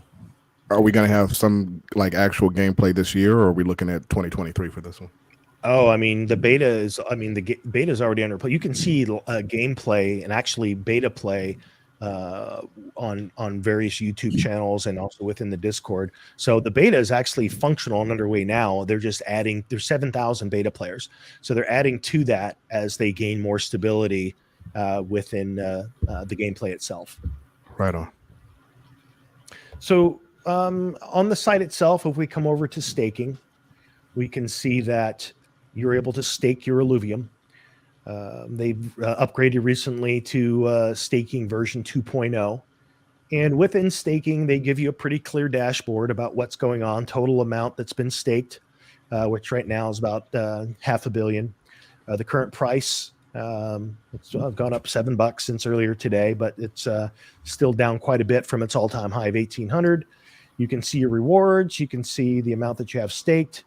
If we go to my dashboard, I can, again, because I just wanted to be somewhat transparent on here, about August of last year, I put in probably, I don't know, I guess around 10 to 12 ETH, which at the time was like 30 grand. And so my total portfolio value right now, even in a down market, is about 41 and some change. You can see what your, what was originally 30 for me here. And of course, the SLP between ETH and ILV is now down about 16. It's almost half of where I started, but I also have 24,000 in rewards from the time that I've been staking. The staking rewards right now for me is about a third of a Illuvium a day, which is about $66 at the current price. But here's where things get interesting. So this last land sale, oh, and by the way, let me add this. So again, that total value right now for me is about 41, and I've got about 3 Illuvium and rewards to claim, and I'm not claiming them. The last time that I claimed it as SILV, which is the in-game currency. Because if we go over to vesting, we can see that now when you stake the SLP version, which is the combination of your ETH and ILV. Yeah, it's a dual token for the liquidity pool. Thank you. That's what I was trying to say. It's locked up, and you can do 30, 60, 90. It used to be there wasn't a lockup, but now you get more rewards based on the lockup. And so being that I've had this locked up since August last year, it begins to free up at different time frames going forward. And then, of course, my main investment here is about 10 days that I've still gotten that. So what are the rates right now? I believe it says in rewards. Or yeah, let's take a look. Staking, that's it. For the ILV pool, which means that when I get my ILV as rewards and I restake it, it's at 16.7 APR or 18 APY. And then if you're doing the dual token ILV ETH pool, it's about 196. It started up almost near 600 almost a year ago. But as I mentioned, the rewards still aren't bad in the sense that from what I have in, it's still about $66 a day for it. So that's where the staking and rewards, what it looks like. Now you have the chance when you want to claim, you can claim it as ILV and you're committed to a year lock. So you have to put that back in for a year, as you saw with my vesting schedule. Or you can claim it immediately in SILV, which is for in-game use. And that was interesting because on this land sale, I'm like, okay, well, I've got 21 of them sitting there. That's roughly 3 ETH, I think it was. So I said, well, let me use that, the SILV, for the land sale. That way I'm using only rewards to get some land. And so that was how I chose to go about it. So what did that end up meaning? So if we come over to the Lubidex, which means it's sitting on immutable X, which therefore also means that that is their way of a layer 2 to reduce dramatic ETH gas fees. And in that process, if we come over and look at the assets that I ended up purchasing for that, I ended up getting 4 pieces of land. They did a Dutch auction where all of they had tier 1 through tier 4. Tier 5 is going through a normal traditional auction. But tiers 1 through 4 went for, the tier 1 started at 2 ETH and went down 2.5% per minute from there. And then the tier 2 started at 6 ETH, tier 3 started at 20 ETH, and tier 4 started at 80 ETH. And so with my essentially 21 SILV, or the equivalent of 3 ETH, I was able to wait out the Dutch auction and pick up 1 tier 2 and 3 tier 1s. So a number of different ways that people are going about this strategy wise. One of the methods I could have gone about is to get 2 tier 2s, maybe try and wait out 1 tier 3, or to get a whole bunch of tier 1s. What's the significance of that? Well, each one of them has particular resources on it, and they also come from a particular region. This one has 3 lake elements and 1 Krypton Rift element. So those are the things that I can harvest from this particular tier 1. So you basically get 4 total resources from a tier 1, 3 elements and 1 fuel. If I was to come back here and look at that tier 2, with that, you're getting a 33% fuel production boost, but you're also getting 3 fuel sites and you're getting 6 element sites. Now, one of the things about the land sale itself, and I wonder if we can actually go to the map for that. I think we can. Yeah, So the map is awesome. Yeah, it's completely sold out, but here's the map itself, which shows the 7 regions, and you can zoom in on that map, and you can get all the way down to looking at a specific plot of land on it. Now, again, I did mention that it did sell out, but the secondary market, there's actually deals to be had on there. Now, one of the things that's kind of been hinted at is that you can build what are called mega cities, which means that you can get a 4x4. If you can get all the land plots for 4x4 or 3x3 for a total of 9, the benefits are that the resources and abilities of the connected land are shared with each other. So let's say, for instance, you need a particular building style to scan for an alluvial. You would only need 1 across your whole mega city. Whereas if you have, like me, 4 different plots of land, I have to have that scanner on each of my land plots.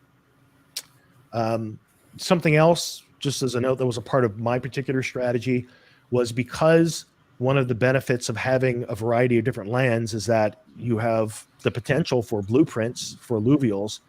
I ended up grabbing different regions. I've got one in the Taiga Boreal, another one in Crystal Shores, another one in Halcyon Sea, and another one in the Abyssal Basin. So again, while I don't have a complete in-depth strategy because I'm going based on the limited information that I have and what's been shared, that's my idea. And I've been following along with a number of other people that are saying, hey, I want to kind of spread my reach through 4 of the 7 regions and try to be able to mint blueprints for different types of alluvials. Yeah, it's always tempting to spread your bets. You could have got a, what is it called, a megacity. That's quite cool. Right. That would be interesting. So if we come over here to trade, and right now, because if I was to filter by only what's available, they're all sold out. But if we go to look at buy now, this is just give you an idea what the floor is now. So we'll go buy now, and we'll go price lowest. And so the floor right now for tier 1 is about 640 equivalent USDC. And I think the floor on a tier 2, see if we can find the first one. There's actually quite a bit now under, and this is actually with the way the market's been, it's gone down a little bit. There's quite a few under 1,000, which means there's, again, none of this is financial advice. It's just my own venture into the world of Illuvium, just sharing with you what I've learned along the way. But this also gives people the opportunity to see if they can find perhaps 4 to create a mega city that are near each other. And that basically means they'd be something like sub $4,000 for a mega city if they're able to find that. So again, I don't have a whole lot more than that to kind of share. But just if there's any questions that anyone has, or if you guys have any questions, I'm happy to, hear what you've got.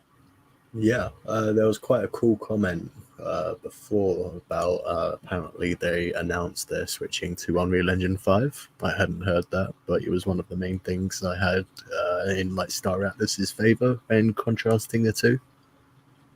That was actually always my understanding. Was there what other engine were they building on? Unreal Engine 4, I believe. I remember hearing that a long time ago. Yeah, that would make sense to make that transition, because the thing we know about Unreal Engine 5 is that the way that they go about the nanites and the technology that is being built out, it is so much easier on resources. So that means to be able to have a AAA game with such fantastic graphics, cinematic quality, you're not having to go out and get a top tier gaming rig. So that's a big deal. It invites more people to gameplay. Yeah, that is true. Cool. One of the things I'd mention is that they're doing some interesting stuff with tokenomics. And so with that, there's actually wanted to share this. Let me see if I've got it here. A quick video that, first of all, I want to share this on land sale. There were 20,000 plots that were sold. All of those are gone. Total value sold was 72 million, which is the equivalent of 40,000, I guess it looks like ETH. But a lot of that was actually in SILV as well, as you can see over here. Total value sold and total value in SILV, and then all together.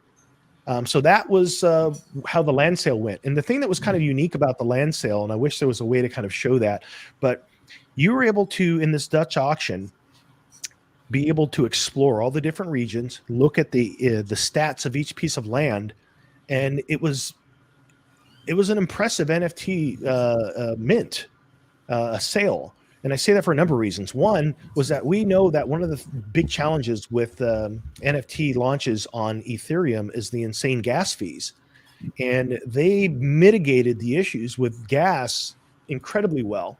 There was one instance where I paid 120 in gas fees, and I was prepared to pay up to 300. That's kind of like I'm trying to figure out what am I really willing to pay for this, and what could gas fees do? 3 of the 4 pieces of land that I got, I paid less than $20 in gas fee for, and one of them jumped up to about 120, but it still balanced out because the gas fee went high. The Dutch auction went lower, so I still ended up paying less. Actually, when that gas fee did go up, than I would have had the gas fee not spiked right then. But they did a fantastic job of having a smooth mint, communicating with the community, and being able to mitigate big spikes in gas fees. Yeah, I can imagine that becoming like a standard. Right? I mean, yeah, all the industry is learning from each other. I got a quick clip here that I wanted to share with you from the leadership team talking about tokenomics and distribution, because I think it's pretty relevant, and I want to show you what was the result of this last land sale. Of a new distribution. There's And how does somebody take part in this? You got to break it down. All right. So the really, really cool thing about revenue distributions, a lot of people, if you don't go deep into it, then and on the surface, it sort of looks like, okay, they're going to take all of the in-game transactions and they're just going to send that out to the people who are staked in the protocol. Proportionately. That is true. However, there's one more mechanism there which gets me really, really excited, because you got to remember, this has never been done before, certainly not at this scale. I've been in a lot of protocols and I haven't seen this before. essentially what we're doing is we're taking all of that ETH from the in-game fees, and not just the in-game fees. We're talking about the Illuvium Zero fees. We're talking about merchandise fees. We're talking about sponsorships, absolutely anything that makes revenue inside the Illuvium ecosystem goes inside a vault. Now, periodically, that vault will trigger and it will purchase ILV off the market. Now, why that's so exciting, right, is because if you think about it, if you look at like some of the other games out there that are live now, the revenues that they're generating, and they don't even have things like skins and enhancement and infusing and revival and like the 50,000 other in-game transactions that we have, well, then that vault is then going to, the smart contract is then going to buy all of that ILV off the market. Now, yes, that gets distributed back to the stakers in the protocol. And yes, it is unlocked, but the idea is you're already accustomed to the staking protocol for the last 6 to 12 months. So you receive this ILV and you've got a decision to make. You can either sell it to cash in and go, okay, I made my dividend, and it effectively what you sell compared to what we bought, if everyone sold, it should even itself back out, right? Theoretically. But I don't think that's going to happen. I think there's going to be a large percentage of people that want to compound their ILV reward. So what does that actually mean in the real world? So with this last Illuvium a sale of land, this is what it looks like. They're going to burn 239,388 SILV, which reduces the total supply of ILV, which is right now 10 million, which is fairly low for a project in the grand scheme of what a lot of the projects in their governance token. That lowers the total supply by 2.39%. And we know what happens as supply gets smaller, demand goes up. And 4,018 ETH that were made during the land sale are going to be used to purchase ILV back off the market for distribution to stakers. To me, this is pretty amazing. And I think it's one of the things that makes the tokenomics within Illuvium pretty unique. So that's... I'm looking forward to that revenue distribution. Right? Nobody knows when it's coming, apart from the dev team, I guess. Right. Unless they made it like some completely random thing. But that's just going to pop into people's inventory if you're staking relative to like the amount total. So, yeah. Indeed. So just a quick summary here. I mean, Illuvium as a whole, they've got a survival mode. How far can you go? Kind of like PvE. They've got arena PvP. They've got Illuvium Zero, which is the land resource harvesting of both elements and fuel.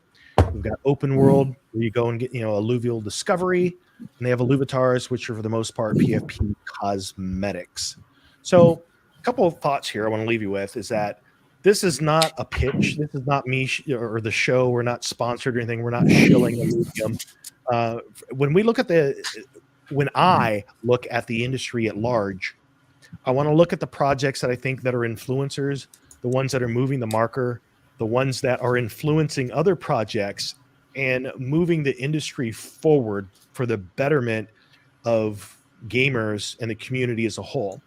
And I think that Illuvium as a project is doing a lot to kind of meet that. Their tokenomics are very community centric rather than, instances where you have the developer that's bringing in a lot of money for themselves. The gameplay development is beautiful design and the way that they're approaching their launches and things. They're well thought out. You can just tell by the fact of how smooth they go. To have a smooth mint of any kind these days is a super challenge. You run the minefield of hacks and attacks and just normal crap that can go wrong.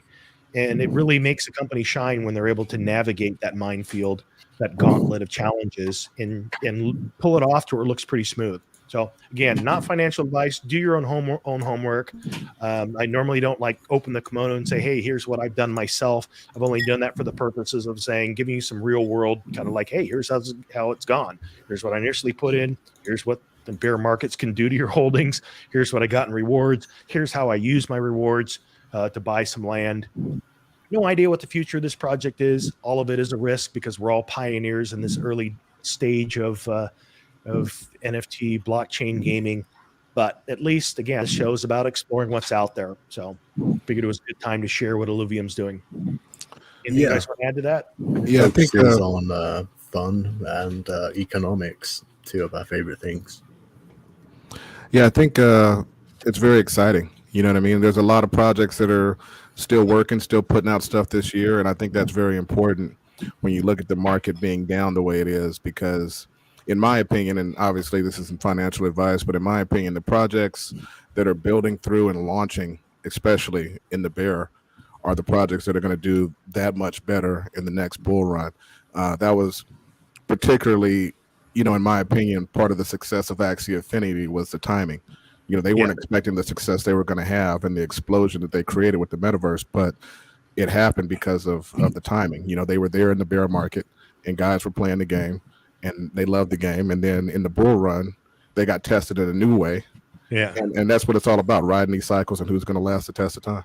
In gaming terminology, they opened a developer loot box and they got an unexpected gift of the whole scholar program thing. So yeah, that obviously was not planned to that degree, but it moved the marker forward for the industry as a whole to show what is possible. Yeah, I mean, nobody was talking about metaverse before that. So yeah, awesome. So that was Illuvium. I guess we can show these more recent updates to what they've been doing now. This cool. is I'll just let it speak for itself.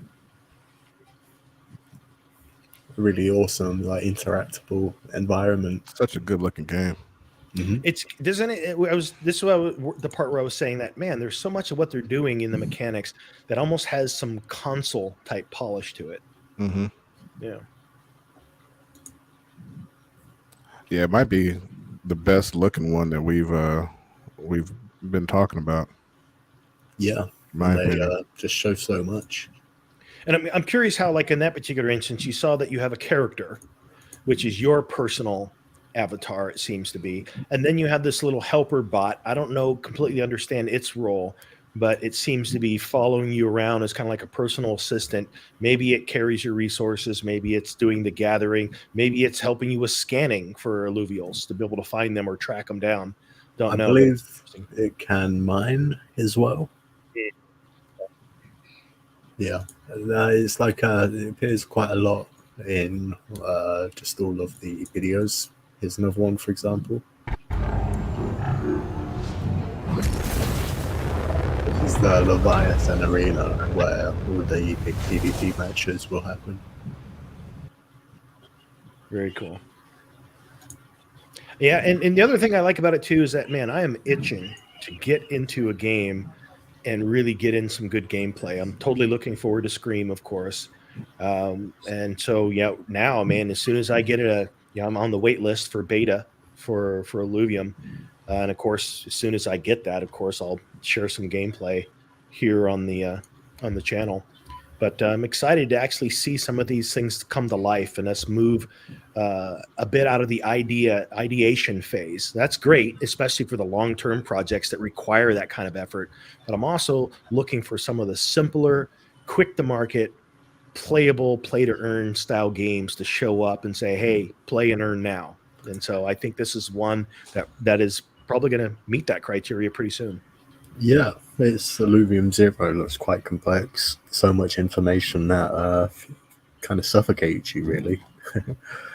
But I'm sure this website will be useful in future. Infoluvial. Right. Yeah. Very cool. Question from Punjab in the chat. You guys should check out Big Time. Are any of us? I don't know if any of us are into Big Time. Anybody got any money in there? No, maybe not you, exactly. Punjab, I passed on the land, so. But Punjab, yeah, I played it a little bit, but I didn't. Go ahead, finish, Ray. You're still lagging. It's okay. No, it's all good. I just passed on the land sale, and I did play it, and I know enough about it. But yeah, it wasn't the ones on the radar and on the offset. Yeah, Punjab, if you have any assets in it or want to bring it to us, we can definitely go over it if we have somebody in the guild that's in it. So Grist here. You say, I know Rome will do as Rome does. That we do. But my eyes on Star Citizen and their upcoming server mesh. If it works, it could be great way for squads to gel and work on tactics in a 3D game world. Absolutely. And if you feel well versed in that and you know a lot about Star Citizen, I remember the first time that I actually looked at a video where a person got into their starship. And this is in Star Citizen. Left the atmosphere, pulled up out of the clouds, left the world, went to another world, found the place where they were going to land, came back into the atmosphere, and then landed on this planet, got out and went through their subway system and stuff. It was pretty impressive. I mean, make no mistake about it. They're the pioneers. They've 10 years of development on that project. They've led the way. On their shoulders is Star Atlas. That can never be taken away from Star Citizen. They've even got Star Citizen developers. They're doing they did a lot of things right, but they also were the pioneers where there's a lot of pitfalls along the way. And so I think their whole community felt a lot of fatigue along the way. But with that said, they've got some pretty exciting stuff to show now. And so, yeah, if you've got the opportunity to kind of share a little bit about, your thoughts on it, I'm happy to hear that. And I keep running into more and more people that have been a part of that project for a long time, and they've kind of been waiting in the wings. Whenever I talk about Star Atlas, they're like, yeah, well, the stuff you're showing me now, that just like triggers me from way back when I saw alpha stuff for Star Citizen back in the day. And so they're kind of waiting it out just to see how things develop. I think the pace is going to be much faster simply because we are leveraging what has happened before with Star Citizen. Yeah, so I think that was everything for Illuvium. There was a bit for Miranda's this week. Miranda's. Yeah, so there was gameplay for the upcoming playtest where you have to shoot a goblin. This is gameplay from Jake on Chain Gaming's channel. World first is what he calls it. Yeah, thanks for sharing it with everyone, Jake. We'll leave the playing in the background. Yeah. If you know any goblins or related to any goblins, we're sorry for this footage. There were goblins harmed. Yeah, so to get your Materium, you will need to go into this playtest and shoot one goblin and kill it, and that will claim all the Materium you're due from all your exemplars. Do you remember what I was saying earlier about the fact that this is like third playtest now. We went from a blocky field, which was clearly they just pulled stuff off the shelf from Unity platform, to them saying that was going to be very blocky, and we even saw square trees. Look at the trees, look at the detail, look at the grass. Miranda's is developing into a completely different game than was originally pitched. I'm in favor of it. The challenge they're going to have is the AI side, when these goblins are going to respond by learning based on their interactions. That's going to be a whole different level of gameplay. Will it be fun? Don't know. Sometimes realism doesn't equal fun, but it will be interesting to see how they approach it. Yeah, it was interesting listening to McCarthy talking about programming that AI and how they were using like the way that chimps function in the wild and stuff like that to kind of try to actually code the AI in this game to actually work that way. So this is going to be really interesting and fun. But shout out to Ray VZ from Rome. I think maybe we'll get out there and find another tree to climb, or find a try to find the boundaries of this little map or whatever, and push the limits of this thing. Get our Materium, but I got to explore this world. Yeah, it'd be interesting to see if this playtest runs a bit better. There are, like last time there was deer, and I remember them being quite buggy, but yeah, these goblins are cool. It's baby steps towards actual like physical enemies, and then once you get there, you have to worry about, can they hurt you enough to like destroy everything you own unfairly. I like that one's walking around with an arrow stuck in his head. It was funny. Yeah, it was funny listening to Jake talk about this, because he called that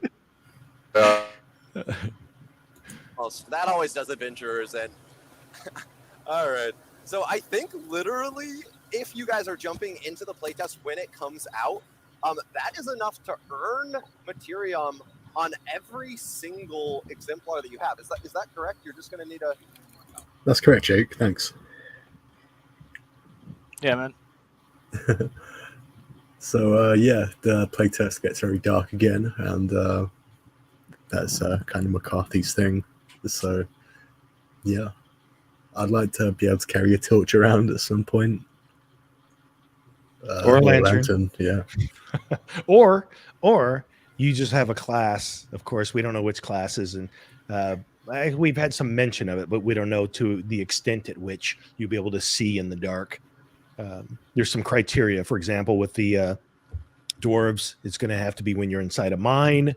I think orcs, there's an orc that has some other criteria, and of course there's an elf that has some other benefit, being able to see things. Now, they did mention, because one of the styles of being able to see is more like an infrared. You can see like heat signatures. I'm wondering what that will look like visually. Now, again, they said all these things back at a time where they were just theory crafting, and before they even understood the mechanics of how you would implement it. So I'm curious if those things will hold true. Yeah, like, it does look good. There has been definite improvements. I do miss the block trees.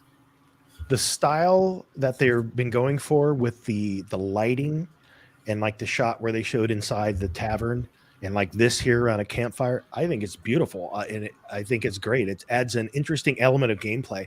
One of the other things that is pretty fascinating about this is that Mirandus is not going to have music. So you're going to be hearing the environment. And so that will also make for a little bit different of an experience.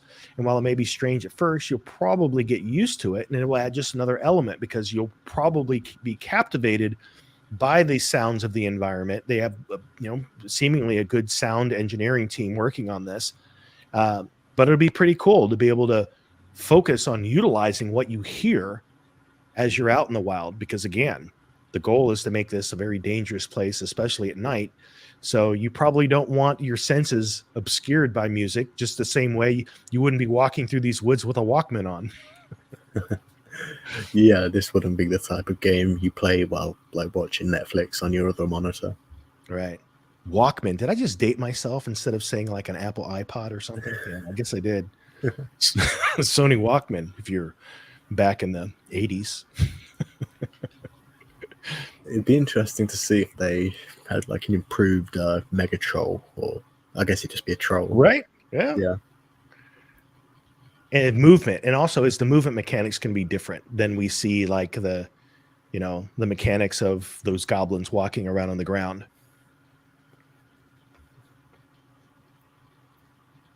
Yeah. Malikin Sense MDC is saying that On-Chain Gaming also has a new Mirandus AMA from Galaverse. Yeah, he covered Galaverse pretty darn thoroughly. I think it's quite a few videos. I've watched a lot of them.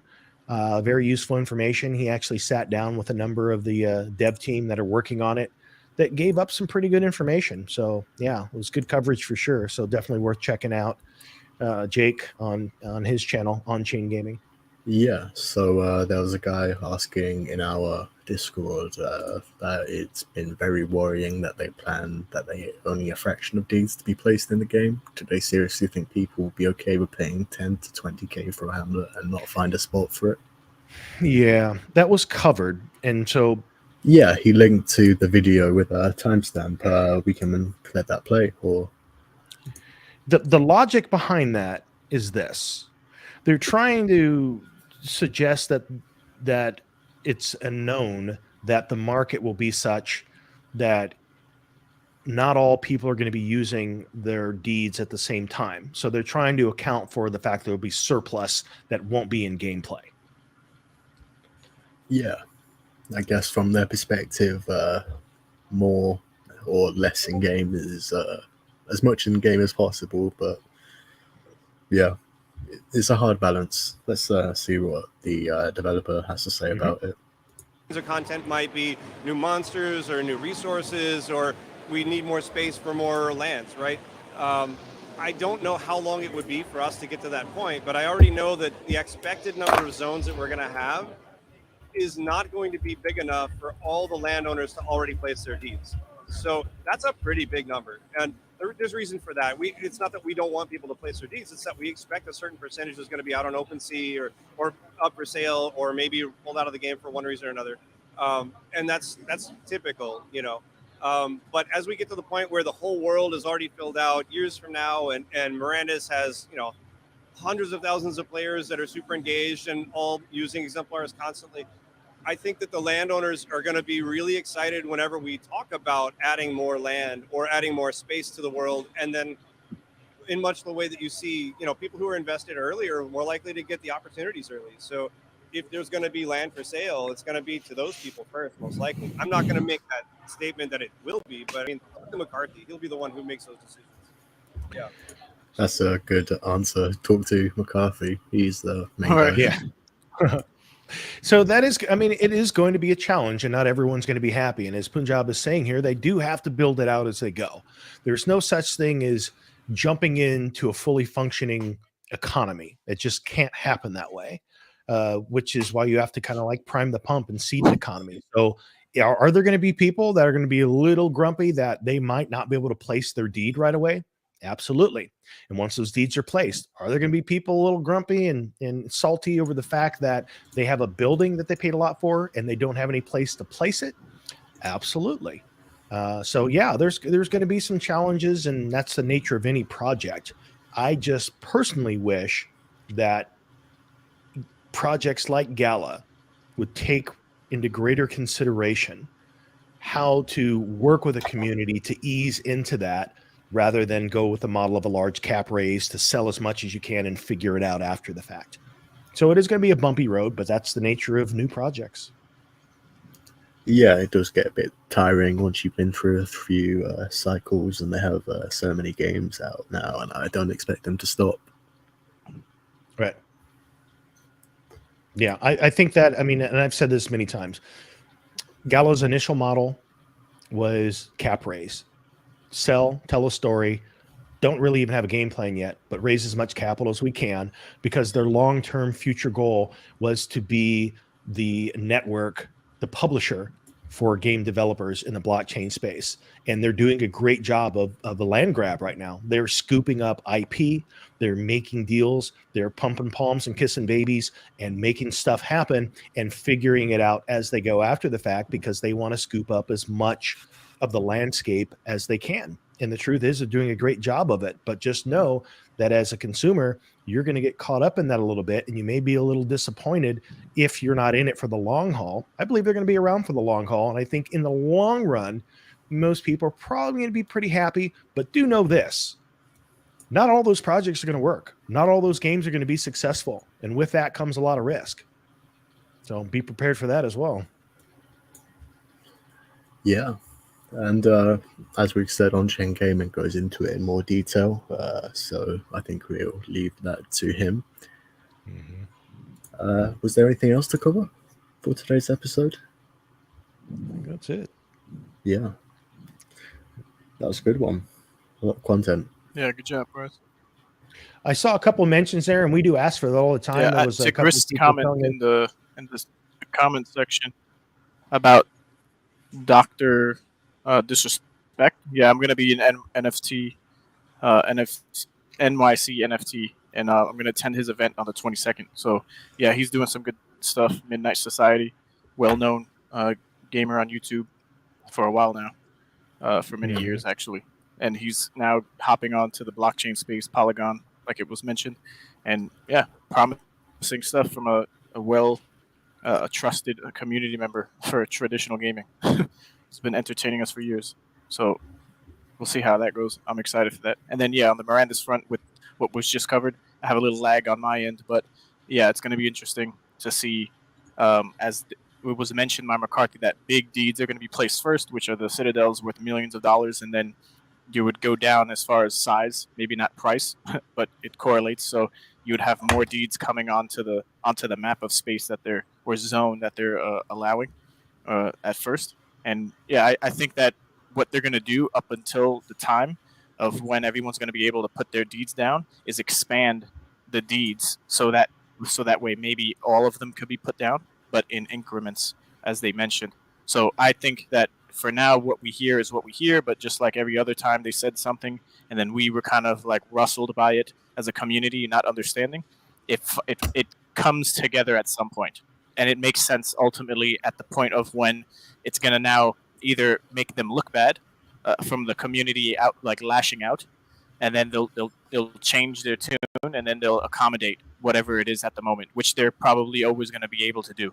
So I see it as an issue right now that there's not enough communication on economics, and maybe miscommunication or contradictions on what one dev is saying versus another dev. But I think at the time and as we go, these things are more brought to light, and then it just makes sense, and it's more fair, I guess, depending on what the ultimate goal is for the developers is right for the community. So I think we'll fare well when we get to that point. But in the meantime, it's going to be a lot of I won't invest, and then or I'll wait. Cool. And as always, man, yeah, we appreciate you guys mentioning the projects for, that you're involved in. Thanks for everybody taking part.